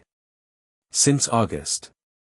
Harry glanced at Hermione, who made a very small, very controlled expression that meant 2 months of potential exposure and this needs immediate assessment and I will research everything tonight. I need you to not write in it again, Harry said. And I need to look at it. Not tonight, I don't want to take it in a crowded hall. Tomorrow morning, before classes. Can you do that? Ginny looked at him. She was quick, Harry had already decided, quick in the way Ron was quick, a slightly different frequency, more emotionally precise where Ron was strategically precise. She was reading him the way he was reading her, checking for something she'd learned to check for, and whatever she found seemed to satisfy her. "Okay," she said. Strange's response to Harry's letter that night was 2 pages, the most he'd written at once since the start of term. Harry read it by wandlight in the dormitory after the others were asleep, Hedwig on the bedpost. "The diary is more active than I anticipated. The fragment it contains is the first Voldemort ever created, made during his 6th year at Hogwarts, which means it predates the others by 2 decades. The methodology is slightly different from the ones I extracted from you. It's designed for active deployment rather than passive storage. It wants a host and it's been looking for one since Lucius Malfoy received it. Ginny Weasley having it for 2 months is a serious concern. 2 months of a first year's developing magical system in contact with an active possessing fragment is enough for preliminary anchoring. I need to assess her before we touch the diary. Do not attempt to destroy the diary yourself. The destruction methodology for the first Horcrux requires a specific medium and approach. I'll explain when I see you. I'm coming to Hogsmeade this weekend. Meet me at the 3 Broomsticks on Saturday morning. Bring Ginny if she'll come. Don't bring the diary. One more thing, Lucius Malfoy slipping a dark artifact into a pile of school supplies belonging to Arthur Weasley's family is not accidental. It's targeted. Malfoy knew what the diary was and chose the Weasley family specifically, which tells us something about his intentions and his relationship to Voldemort's remaining anchors. Keep that in mind. Strange P.S. Wong beat my Kathmandu transit record. I need you to tell him that his form was technically imprecise even if his time was better. He won't believe me. Harry smiled despite himself and folded the letter. Saturday morning at the 3 Broomsticks, Strange arrived before them, which he always did, a courtesy of being able to open a portal to exact coordinates. He was at a table in the back corner with coffee and the particular stillness he occupied in public spaces, present, watchful, fully at rest. The cloak was off, folded over the back of the chair, which was Strange making a deliberate choice about how to be perceived. Ginny had come, which Harry had been neither certain nor uncertain about. She'd arrived at the Gryffindor table that morning with the expression of someone who'd been awake, not badly, but thinking, and she'd looked at Harry and said, "All right, let's go." The simplicity of it reminded him of the way Ron made decisions. She stopped when she saw Strange. "Ginny," Harry said, "this is Dr. Strange." "He's the person who, I know who he is," Ginny said, which was not what Harry had expected. She was looking at Strange with recognition rather than surprise. "Mom talks about him. When she thinks we're not listening." She looked at Harry. "She says he stole you." "He got me out of a cupboard," Harry said. Ginny considered this. "Mom also says he had no right to make decisions about the wizarding worlds." She paused, clearly paraphrasing a longer and more passionate speech. "She's got opinions." "Most people do," Strange said, from the table. "Sit down. I've ordered tea." Ginny sat down across from Strange with the directness of someone who had decided to engage rather than circle. Strange looked at her with his diagnostic attention, the kind that Harry had learned to recognize, not invasive, not aggressive, just the gathering of information from a face and posture and the quality of someone's magical aura. "How are you sleeping?" Strange asked. Ginny blinked. "Fine. Mostly." A pause. "I keep dreaming about water. And corridors I don't recognize." Strange's expression didn't change, but Harry felt the slight tension in the air that said something had been confirmed. "What's the voice in the diary like?" Ginny wrapped her hands around her tea. "Warm," she said. "Understanding. It asks what's bothering me and then it says things that make sense. That feel right." She paused. "Is that bad?" "That it felt right?" "No," Strange said. "That's the design. It's extremely good at finding the right pressure points." He looked at her steadily. "Nothing that happened is your fault." Ginny looked at him. "You sound like you've done this before." I've extracted 13 soul fragments from a living host over 2 years, Strange said. I have some familiarity with the experience from the receiving end. He glanced at Harry. Ginny looked at Harry too, and something crossed her face, not pity, something more complicated and more useful than pity, a kind of understanding that settled rather than disturbed. Is it in me? She asked Strange. Like it was in Harry? Not deeply. You've had it 2 months and you're 11, your magical architecture is still establishing itself. It's made preliminary contact, created some surface resonance, but it hasn't anchored. He paused. I can clear that contact today. Quickly and cleanly. It will feel strange for a few days and then it will be gone. Ginny looked at her tea. Then at Harry. Does it hurt? Yes, Harry said honestly. Not unbearably. But honestly, yes. Ginny's jaw set. Okay, she said. Strange cleared the surface resonance in a back room of the 3 broomsticks that the landlady, Madame Rosmerta, had made available without asking too many questions. It took 11 minutes. Ginny sat in the chair and made no sound at all, which Strange acknowledged afterward with a look and a single sentence, well done. Ginny seemed to stand 2 inches taller for the rest of the morning. They walked back toward the castle in the thin November light, and Harry fell into step beside Strange a few paces behind Ron and Ginny, who were having a conversation about something domestic and comfortable that sounded like it was doing Ron as much good as Ginny. The diary, Harry said. Still with Malfoy, presumably. He hasn't given it to another student yet. Strange walked with his hands in his pockets. I need to know where Lucius Malfoy is keeping it when it's not in circulation. He'll have it locked somewhere, he knows what it is. He knows what it's capable of. He'll use it again, Harry said. If it comes back to him. Yes. So we need to take it away from him. Harry thought about this. Publicly enough that he can't deny it. If he knows we know and we do nothing, he'll just find another target, Strange said. Yes. The political dimension of this matters as much as the magical one. He looked at Harry. Lucius Malfoy is on the Hogwarts Board of Governors. He has influence over the school, over the ministry, over several dozen people who are waiting to see which way the wind blows regarding Voldemort's return. A pause. Exposing him over the diary exposes his allegiance, his willingness to use a child as a tool, and his connection to dark artifacts. It changes the political landscape significantly. How do we prove it? Strange looked at him sideways. How would you do it? Harry was quiet for a moment, working it through the way Strange had taught him, not from the end backward but from the full shape of the problem forward, finding the pressure points.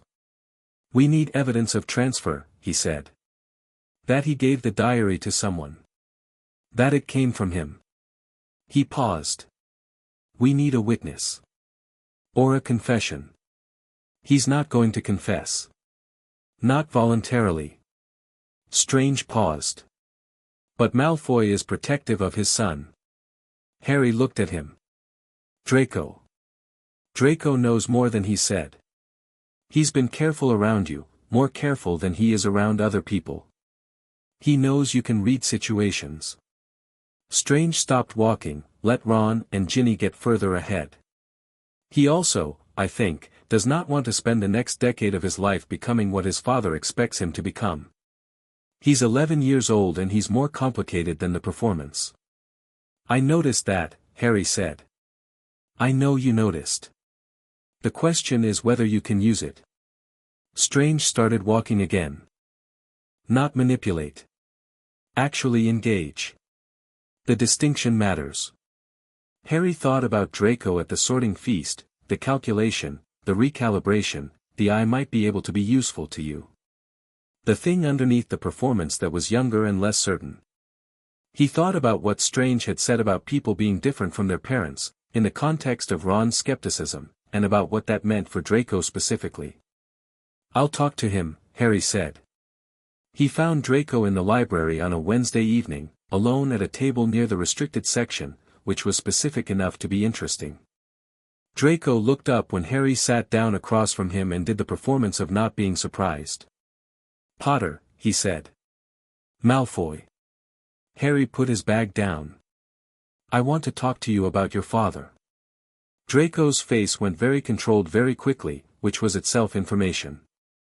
"I don't see what my father, he gave a dangerous artifact to a family with 7 children and no real means to identify what they'd received," Harry said. "He did it deliberately, targeting a family he has personal hostility toward. One of those children, a first year, spent 2 months with a soul fragment actively working on her." He watched Draco's face. "You knew what the diary was." "I don't know what I'm not asking you to incriminate yourself," Harry said.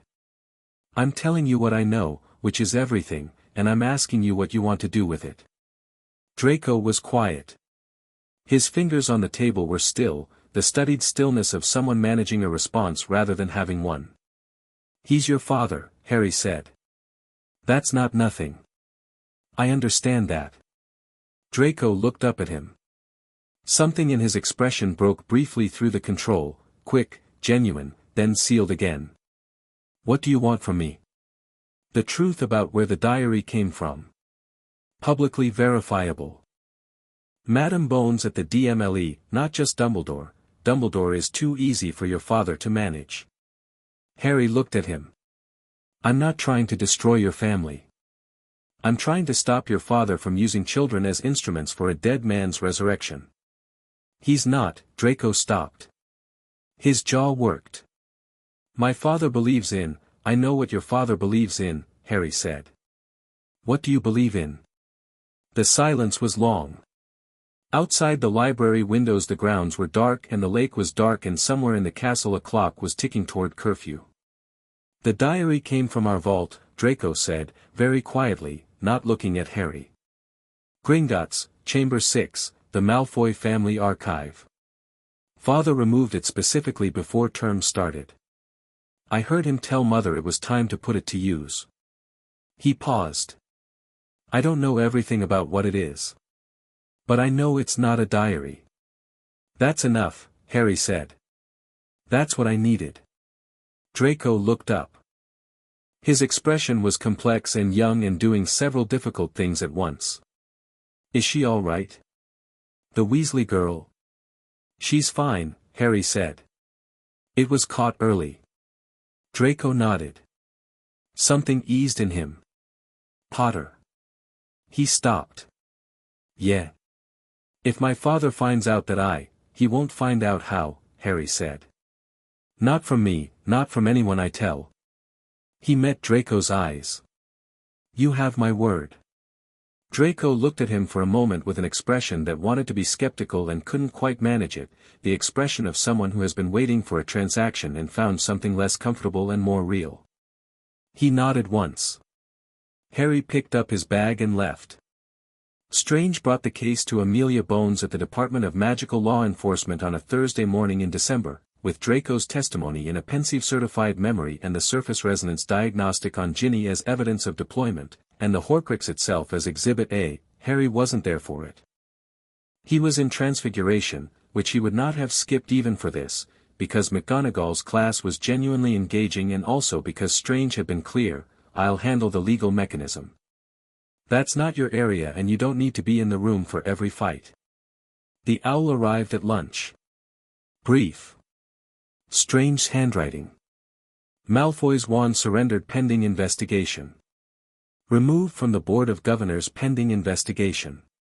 The diary is in DMLE custody, classified dark artifact. Amelia Bones is competent and not in anyone's pocket. She'll pursue it properly. The diary still needs to be destroyed. That part we do ourselves. Saturday. Bring Ron. Harry passed the note to Hermione, who read it and passed it to Ron. Ron read it, set it down, and ate his soup with the expression of someone processing news that was larger than it appeared on the surface. "Your family's safe," Harry said. "I know," Ron said. He paused. "Malfoy helped?" "Yes." Ron turned this over. "Huh," he said finally, in the way he said things when he was genuinely recalibrating. He picked up his spoon again. Still think he's a prat, though. He is a prat, Harry agreed. He's also more than that. People can be both, Hermione said, not looking up from her book. Ron pointed his spoon at her. She's doing the thing where she was already thinking that and wanted us to say it first. I do not do that, Hermione said. You absolutely, Saturday, Harry said. Strange is coming. We're going to finish this. Strange arrived in the castle grounds on Saturday morning through a portal that he opened in full view of the Quidditch pitch, which Harry appreciated as a stylistic choice. Dumbledore was with him, which was not what Harry had expected, and the two of them were walking side by side with the slightly careful energy of people who had been talking for a long time about something difficult and had arrived at something livable.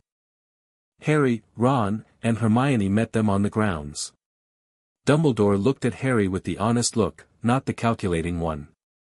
I'd like to be present, he said. For the destruction. If you'll allow it. Harry looked at Strange. Strange's expression said your call. Okay, Harry said. They went to the chamber. Getting there wasn't straightforward. Harry more actions request aborted. Write the next chapter now. Chapter 6, The shape of what's coming. Getting to the Chamber of Secrets required Parseltongue, which Harry had discovered in October when a garden snake in the Hogwarts greenhouse had started talking to him and he talked back without thinking, and Hermione had stared at him for 30 full seconds before writing anything in her notebook. Strange, when told, had said, that makes sense given the soul fragment residue. The Parseltongue ability may diminish after the scar fragment is removed. A pause. Or it may not. We'll see. Harry had filed that under things I'm not worried about right now. Now he stood in front of the sink in Moaning Myrtle's bathroom, Myrtle herself lurking in her U-bend with the theatrical subtlety of someone hoping to be noticed, and spoke the word that opened the entrance, and the sink moved aside to reveal the pipe. That's not a staircase, Ron said. No, Harry agreed. That's a pipe. A very large pipe. Yes. We're going down that. Yes. Ron looked at Strange. Strange looked at the pipe and conjured a cushioning construct along the interior in about 15 seconds, smooth glowing amber lines running down as far as they could see. Controlled descent, Strange said. Feet first, lean back, don't fight the momentum. Brilliant, Ron said, in the tone he used when things were very clearly not brilliant but pushing back would accomplish nothing. Hermione went first, which was the move of someone who understood that hesitation made things worse. Ron went second, with the expression of someone who had made a decision and was committed to it. Harry went third. Strange went last, and Dumbledore, who had navigated the tunnel with the particular undemonstrable competence of a man who had done worse things, came after him. The tunnel opened into a long stone corridor and they walked in silence, real silence, the thick underground kind, punctuated only by footsteps and the distant sound of water. Hermione had her wand lit. Strange needed no light, his awareness of the space comprehensive enough to navigate it without his eyes, but he lit his hand anyway because it made more practical sense when moving in a group. Harry felt the diary fragment the moment they entered the deeper passages. It was different down here, the chamber was its home in a specific sense, the place of its origin, and the energy it radiated was stronger and less directed than upstairs, a broad dark pulse rather than the searching needles of its behavior in the school above. It knew they were coming. He could feel it knowing. It's aware, he said. Yes, Strange said. Is that going to be a problem? Probably. Keep your wand ready. The chamber itself was enormous in the way that only truly ancient spaces were enormous, not just physically large but weighted with years, every stone breathing history. The great face of Salazar Slytherin dominated the far end, stone-still and cold-eyed, and at the base of it the diary sat on the floor where Lucius Malfoy's last act before surrendering his wand had presumably been some kind of contingency, transported here, presumably by a house elf, to be guarded by whatever protections the chamber itself provided. Beside it lay the basilisk. Not alive. The great snake was dead, had been dead for however long it had lain here, 50 feet of it coiled in the damp, the chamber smelling of old scales and stone water. Strange looked at it for one moment and filed it away. The venom, Hermione said quietly, beside him. Basilisk venom. It's one of the few things that can destroy a Horcrux. I know, Strange said. So you were planning to use a fang, yes. Strange crouched beside the great head, examined the fangs without touching them, stood again. Though my secondary option is also viable. What's the secondary option? Ron asked. Strange held up his right hand. The sorcerer's eye on his palm, the eye of Agamotto, the time stone set in its casing, caught the chamber's dim light and reflected it in a cold green circle. Concentrated temporal energy, he said. The soul fragment exists within time. The stone can accelerate its decay beyond recovery. Hermione looked at the stone. Then at Strange. You've been walking around with that since before Harry was born, technically. Strange stood. It's the safer option for this space. Basilisk venom works, but there would be splash risk and we have 5 people in a confined area. He walked toward the diary. Harry walked with him. The chamber floor was damp and uneven and their footsteps were too loud. Harry watched the diary as they approached. It was a plain black notebook, ordinary looking, the kind of thing you could buy anywhere, and the soul fragment inside it was so much angrier than the 12 he'd carried that it seemed impossible the physical object wasn't visibly distorted by it. It sat on the stone looking completely inert and radiated threat like a furnace radiated heat. Tom Riddle was 16 when he made this, Harry said. Yes. That's younger than we thought he was when he started fragmenting. It means the impulse toward it was earlier than anyone understood. Strange stopped 2 feet from the diary. Which tells us something about the root nature of it. Not power-seeking, terror. This was made by a frightened teenager trying to make himself immortal because he was afraid of dying. Harry looked at the diary. Thought about a 16-year-old boy in what was presumably a cold dormitory somewhere in this same castle, deciding that the solution to mortality was to break his own soul and put pieces of it in objects so that death couldn't take everything. Thought about what that decision cost. What it carved out of a person. He didn't feel sympathy, exactly. But he felt the shape of the thing. Okay, he said. Strange raised his hand. The eye opened. The beam that came from it was not light, precisely, it was more like the concept of time made briefly visible, golden green and quiet, the opposite of violent, the most patient thing Harry had ever seen. It touched the diary and the diary did not explode or burn or scream in the obvious way. It simply aged. Decades of decay happening in seconds, the binding curling, the pages browning and crumbling, the ink fading to nothing. And with it, the fragment. Harry felt it go. He felt it the way he'd felt the 12 extractions, the particular unmooring of a presence, the sudden absence of a frequency he'd been aware of since entering the chamber. Something that had been pushing against the edge of his awareness went quiet. Done, Strange said. He lowered his hand. The diary was dust on the chamber floor. Dumbledore had watched this from behind them, very still, and when Strange and Harry turned he was looking at the eye with an expression Harry couldn't immediately categorize, not envy, something more like awe, and underneath it the specific humility of someone confronting a tradition of power older and wider than their own. Remarkable, Dumbledore said quietly. It's useful, Strange said, which was the closest he got to accepting compliments about his artifacts. Ron exhaled.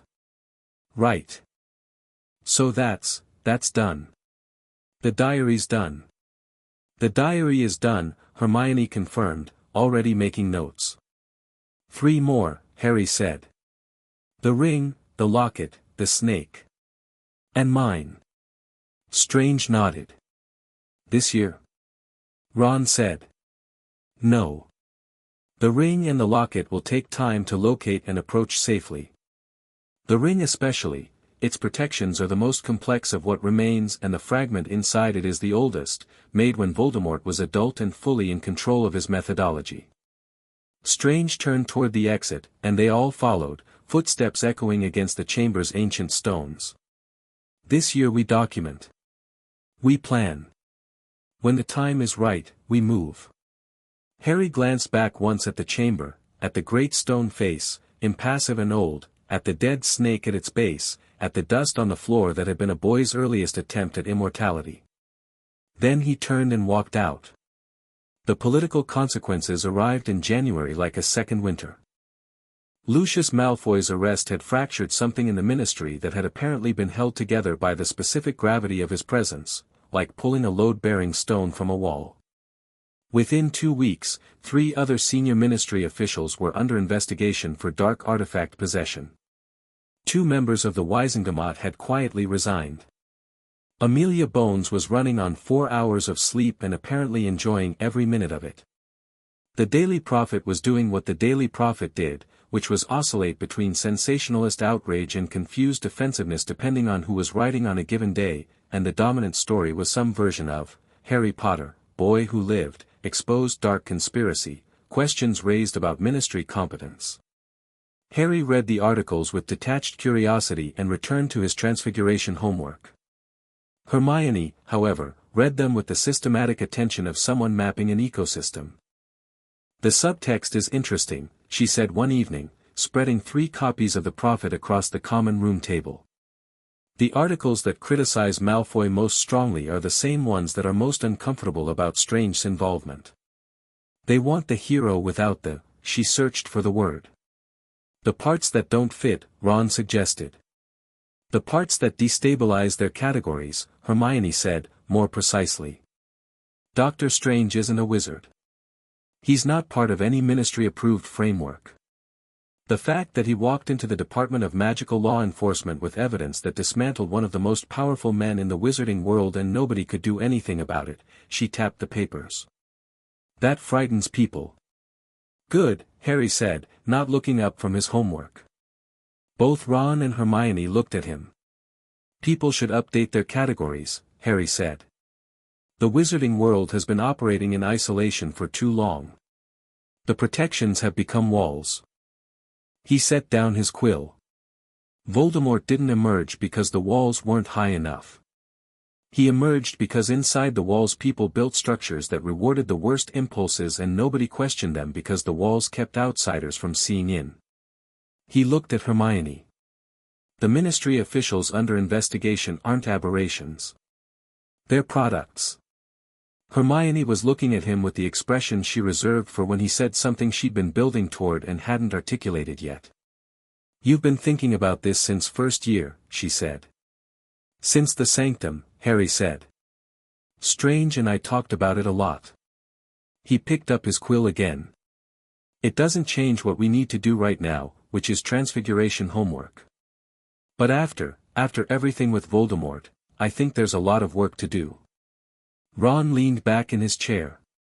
You're going to be very exhausting to know when we're adults. I already am, Harry said. True, Ron agreed, not sounding particularly bothered by this. Strange came to Hogwarts twice in the spring term, both times officially, invited by Dumbledore, which represented a shift in their working relationship that Harry noted without comment. The first visit was to consult with Dumbledore about the ring Horcrux, which was housed in an old family ring at the Gaunt Shack in Little Hangleton and protected by a curse so specific and so vicious that Strange had spent 4 months working up a counter-methodology. He and Dumbledore spent 3 hours in Dumbledore's office and came out looking like people who had disagreed about several things and reached workable positions on most of them. The second visit Strange came to watch Harry's Quidditch match against Slytherin. Harry found this out when he was 200 feet above the pitch searching for the snitch and looked down to see Strange standing in the staff section with Wong, which meant Wong had come from New York for a Quidditch match, which was the most unnecessary thing he'd ever done and also, Harry nearly missed a bludger, was the most unexpected thing that had happened to him in months. He caught the snitch 14 minutes into the match. Not the fastest he'd ever done it, there was a Ravenclaw seeker in third year who'd gotten Harry to push himself, but clean and decisive, a steep dive that left the Slytherin seeker 3 yards behind. He landed to the roar of the Gryffindor stand and Hermione's specific cheer, which was enthusiastic if not technically musical, and Ron's voice above all of it. After the match, walking back toward the castle, Strange fell into step beside him. "Good dive," Strange said. "You came for a Quidditch match," Harry said. "Wong wanted to see it." Wong is currently arguing Quidditch tactics with George Weasley, which means Wong has opinions about Quidditch that did not exist 3 hours ago. Strange glanced back at where Wong was indeed in animated conversation with 2 red-haired figures who were gesturing broadly. "He adapts quickly," Strange said. Harry smiled. They walked for a moment in the cold spring air, pitch behind them, castle ahead, the noise of the post-match dispersal all around. "The ring," Harry said. "We can reach it this summer," Strange said. "The curse on it is a killing hex embedded in a trap enchantment. It fires when the ring is touched by someone who desires its power. Since neither of us desires its power in the way the trap is calibrated for, we can approach it differently." He paused. "But the fragment inside is the strongest of the remaining ones. Not in complexity, in intent. Voldemort put a piece of himself in that ring when he was at the height of his power and his arrogance. It will fight the extraction differently from the others. But you can do it. I can do it." Strange paused. "I want you with me for this one." Harry glanced at him. "Why?" "Because the ring was made from the Resurrection Stone," Strange said. "Which is one of the Deathly Hallows. The magical interaction between a hallow and an extraction procedure involving the Eye of Agamotto is," he paused, choosing words, "unpredictable. I want your specific attunement to soul energy present. You'll be able to read the fragment's behavior in ways I might miss." Harry nodded. "The Hallows. You've read about them." "Of course I've read about them." Harry looked at the castle. The Elder Wand, the Resurrection Stone, the Invisibility Cloak. A pause. "My cloak." Strange said nothing. "That's the cloak you gave me. The one you said was in the Potter family vault." Harry looked at him. "Is that one of the Hallows?" Strange was quiet for a moment. "Yes." Harry absorbed this. The invisibility cloak had been at the sanctum for 2 years and he'd used it approximately 4 times, mostly because it was interesting rather than because he needed to hide, and the idea that it was one of the 3 legendary artifacts of wizarding tradition sat in his mind with the particular comfortable weight of things that fit into a larger pattern. "Does it do anything different from a regular invisibility cloak?" "It hides from death itself," Strange said. "Meaning the enchantment cannot be countermanded by any spell or curse. Including things that should in theory penetrate invisibility charms." "That's useful," Harry said. "Extremely." They reached the castle doors. Strange stopped on the steps. "One more thing," he said. "About the scar." Harry looked at him. "I've finished the methodology," Strange said. "The extraction procedure for the 13th fragment. The accidental one." He met Harry's eyes directly, which was Strange's way of signaling that what came next required full attention. "It's ready. It can be done when the other Horcruxes are destroyed. It requires you to be, it requires a specific state. Full magical expression. Nothing suppressed, nothing held back. You'll need to be more open than you've ever been during an extraction." Harry looked at him steadily. "What does that mean, practically?" "It means the fragment goes, and the scar goes with it. The connection to Voldemort closes permanently." Strange paused. "It also means your magical capacity will expand significantly. The 13th is the deepest, the oldest, the most integrated. It's been part of your system since you were 15 months old. Removing it is going to release something. I don't know exactly what shape that will take." "Bigger," Harry said, using the word from after the 12th extraction. "Very much bigger," Strange said. Harry looked at the castle doors, then back at Strange. And Voldemort, when the last fragment goes, when the last Horcrux is destroyed, when the scar fragment is gone, he becomes mortal again. Fully mortal. Whatever happens to him then depends on what he does next and what we do about it. Strange looked at him. The prophecy says one must kill the other. Dumbledore still believes that's the most likely resolution. What do you believe? Harry said. Strange was quiet for a moment. I believe prophecy describes the shape of probability, not the content of outcome. I believe that a fully mortal Voldemort facing you, after everything you become between now and that moment, is not a foregone conclusion in either direction. He paused. I believe you should be ready for everything. Harry nodded slowly. And you'll be there? Yes, Strange said. Not I'll try or if possible. Just yes, flat and absolute, the way Strange said things that were decided. Harry looked at him for a moment, at the man who'd appeared on the doorstep of a cupboard and looked at a frightened 7-year-old and chosen to stay, and felt the thing he almost never said out loud because saying things out loud sometimes made them smaller. He said it anyway. I don't think you know what you did, Harry said. Coming to Surrey. Taking me out of that house. He kept his voice even.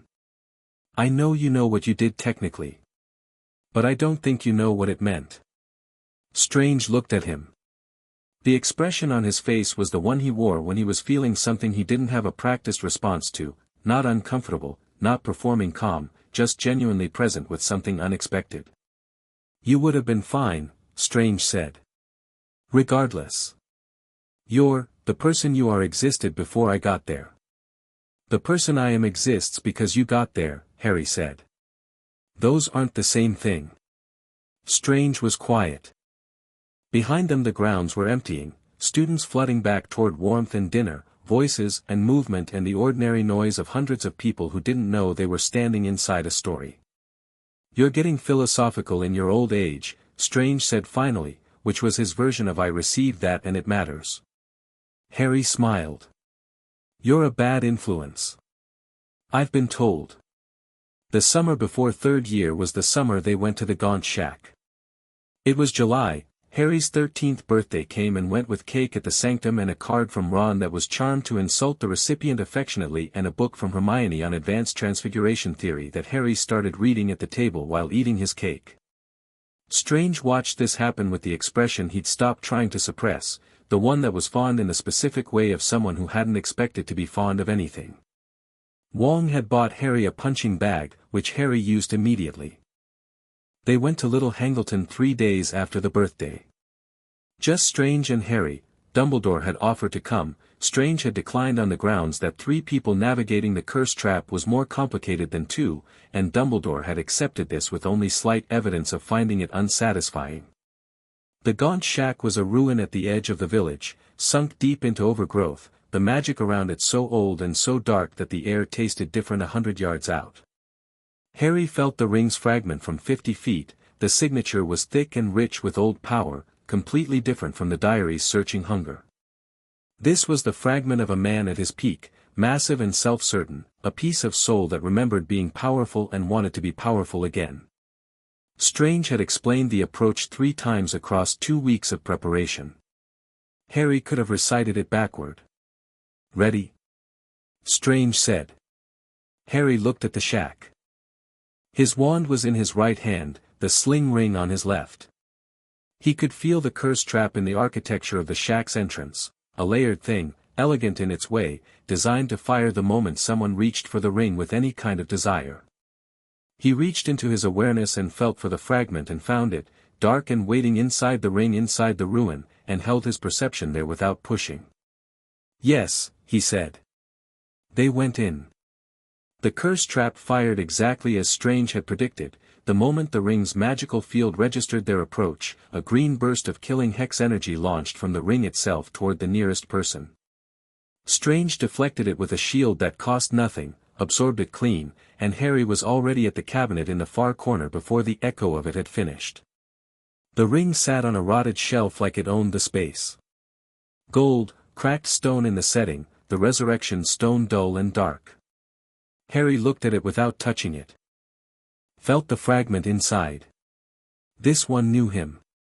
Not the way the fragments in his body had known him, this was different, the recognition of something that had been aware of the scar fragment across years of proximity, that had felt Harry's presence through the shared network of Voldemort's soul and now was confronting the thing it had been tracking. "You're different," it said. Not in words. In the quality of the energy it radiated, surprised, recalculating.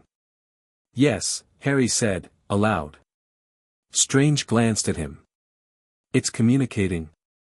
"Registering," Harry said. "It knows the others are gone." He held his awareness against the ring's field, not invasive, not grasping, just present. They all knew each other, in a way. Through the network. It knows there are only a few of them left. A pause. "It's scared." "Good," Strange said.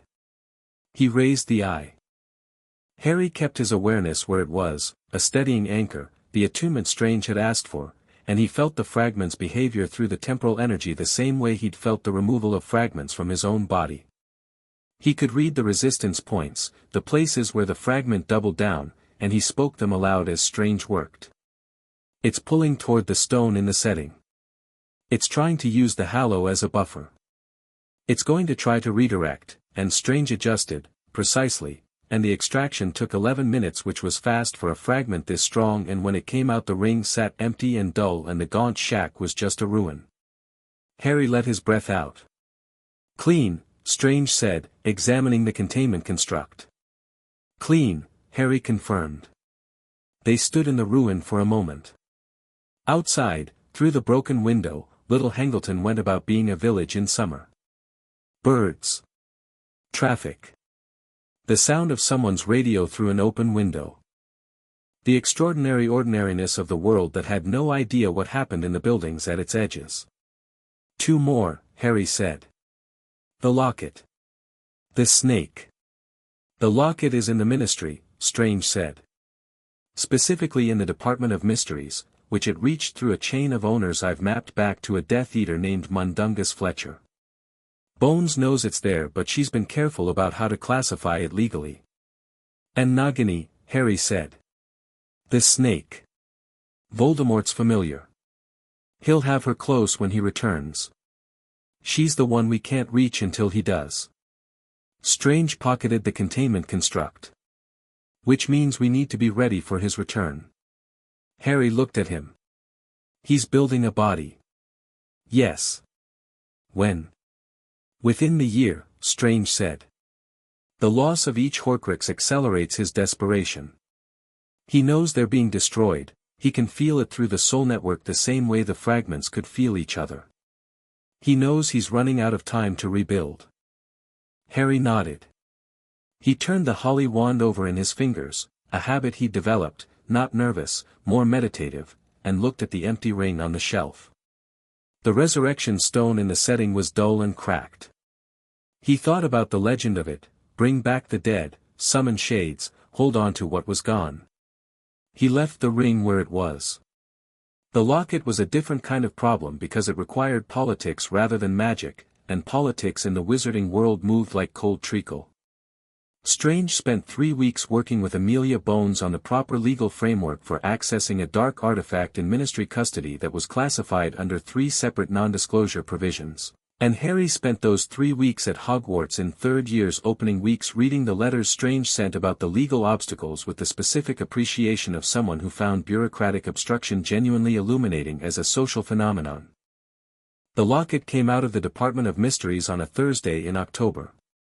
Strange and Bones together, the containment procedure Strange's, the legal authorization Bones's, the interaction apparently civil and efficient in the way that 2 extremely competent people with aligned goals occasionally manage to be.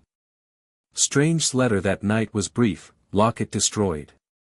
3 down, 2 to go. Nagini and yours. The end is closer than it looks. Harry read it in the common room and then looked at the fire for a while. Hermione, beside him, reading her own book, said, "How close?" He read the letter, Ron said, from the other armchair. "I can tell from his face," Hermione said. "How close, Harry?" Harry looked at the fire. Strange thinks within the year. Voldemort needs a body. He has enough of his soul left that he can rebuild one with the right ritual. He paused. He needs a servant, a bone, and blood. The blood is the problem, it needs to be taken from an enemy.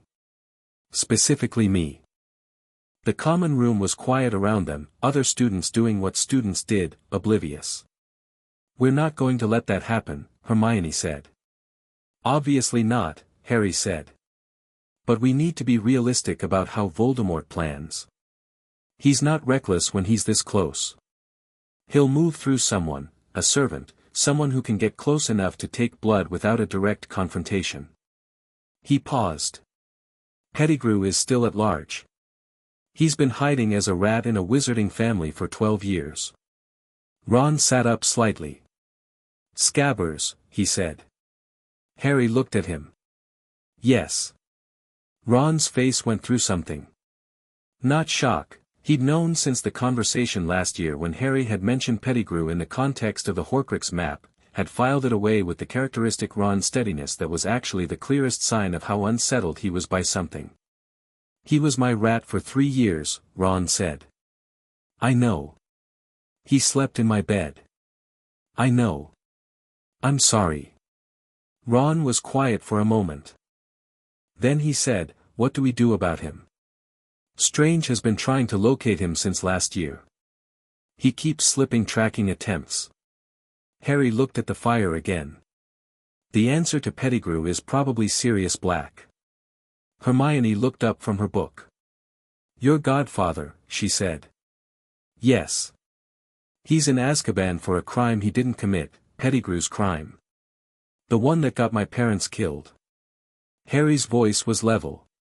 He'd processed this across months of careful thinking, in conversations with Strange and Wong and in his own head, and the grief of it was real and old and not something he needed to perform for anyone.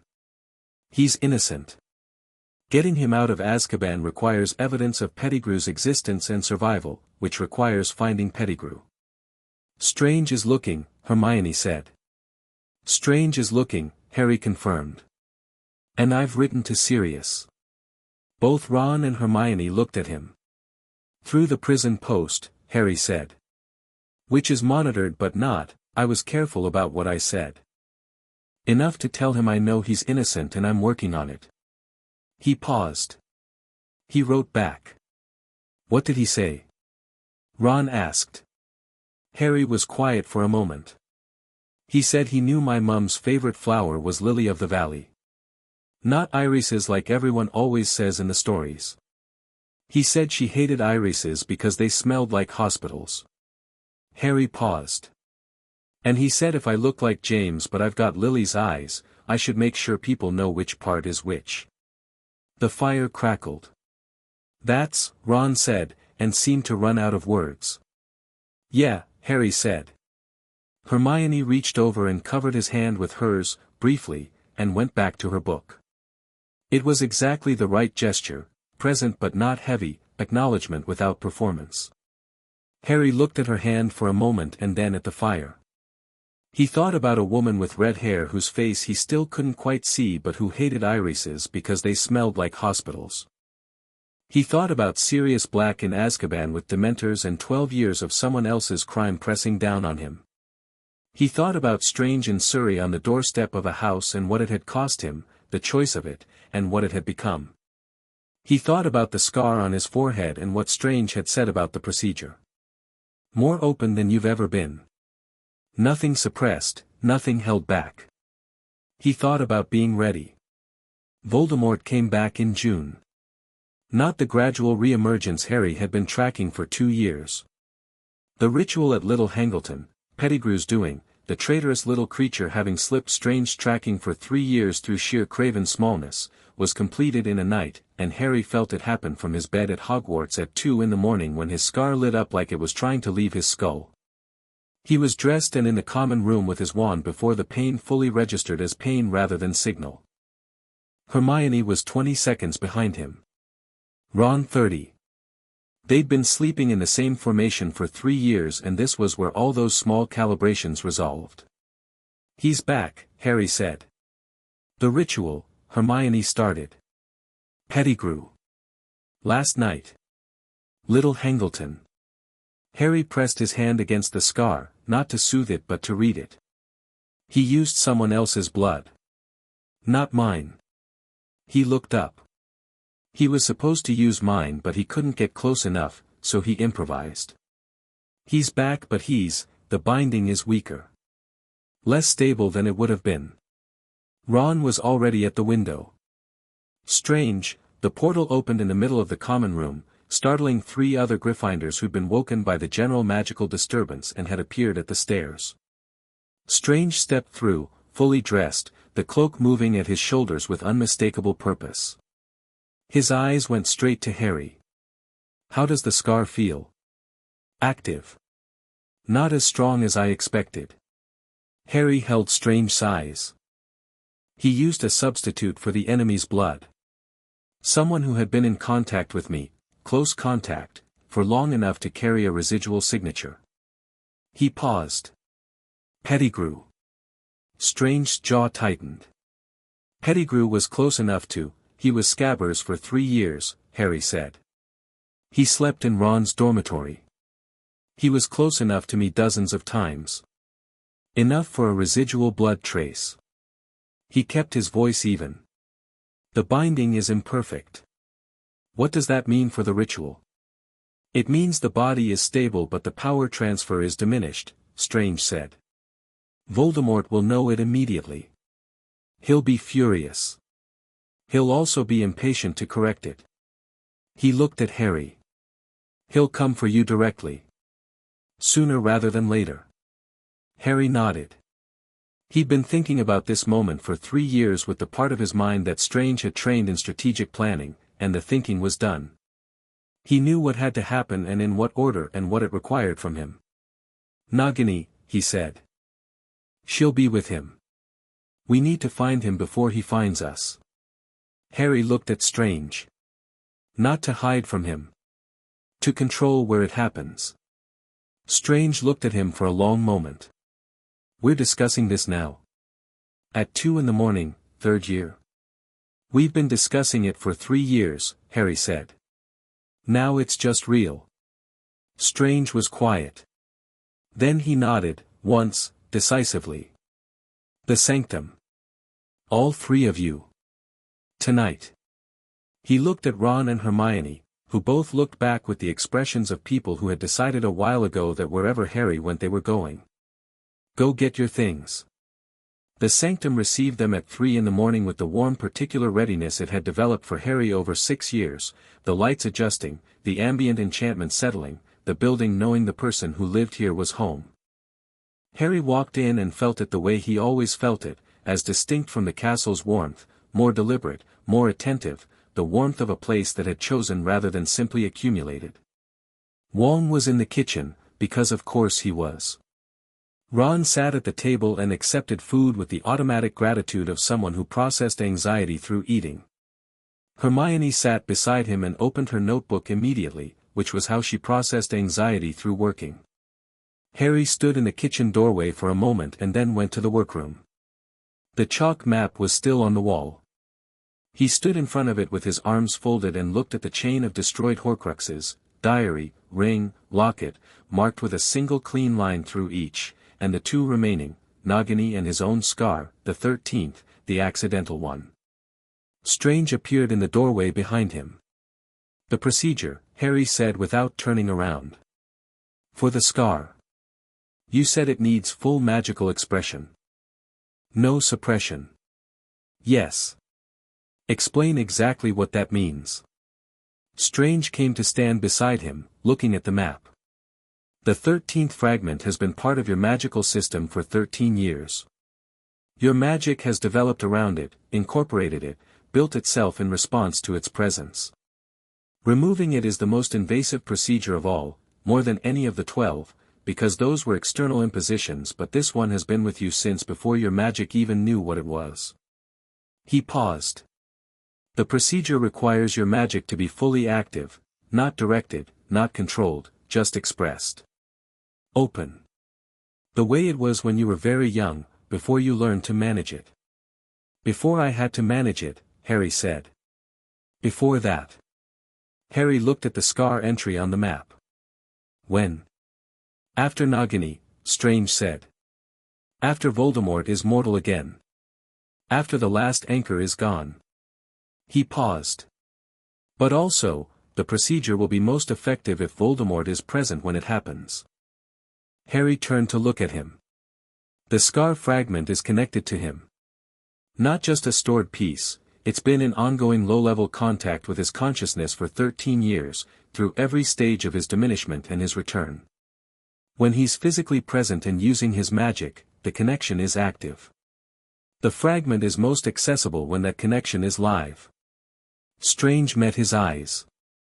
Which means when we do this, you and Voldemort need to be in proximity. Harry thought about this. That sounds like it was designed to be a confrontation. It was designed, Strange said carefully, to be the confrontation. But not the way Dumbledore planned it. Not a sacrifice. A procedure. With me present, with Wong on the perimeter, with the full capacity of the Sanctum's resources mobile and ready. He paused. And with you at full expression. Harry looked at the map again.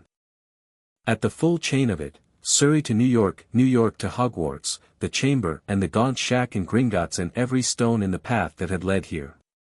He thought about 12 extractions and Kathmandu and the first time he'd opened a portal and the moment in the workroom when he'd pushed Voldemort's fragmented consciousness out of his own mind with nothing but the decision that he was larger than what was being done to him. He thought about what Strange had said in the kitchen of the Sanctum, on a morning 3 years ago, your magic is bigger than it was 6 months ago.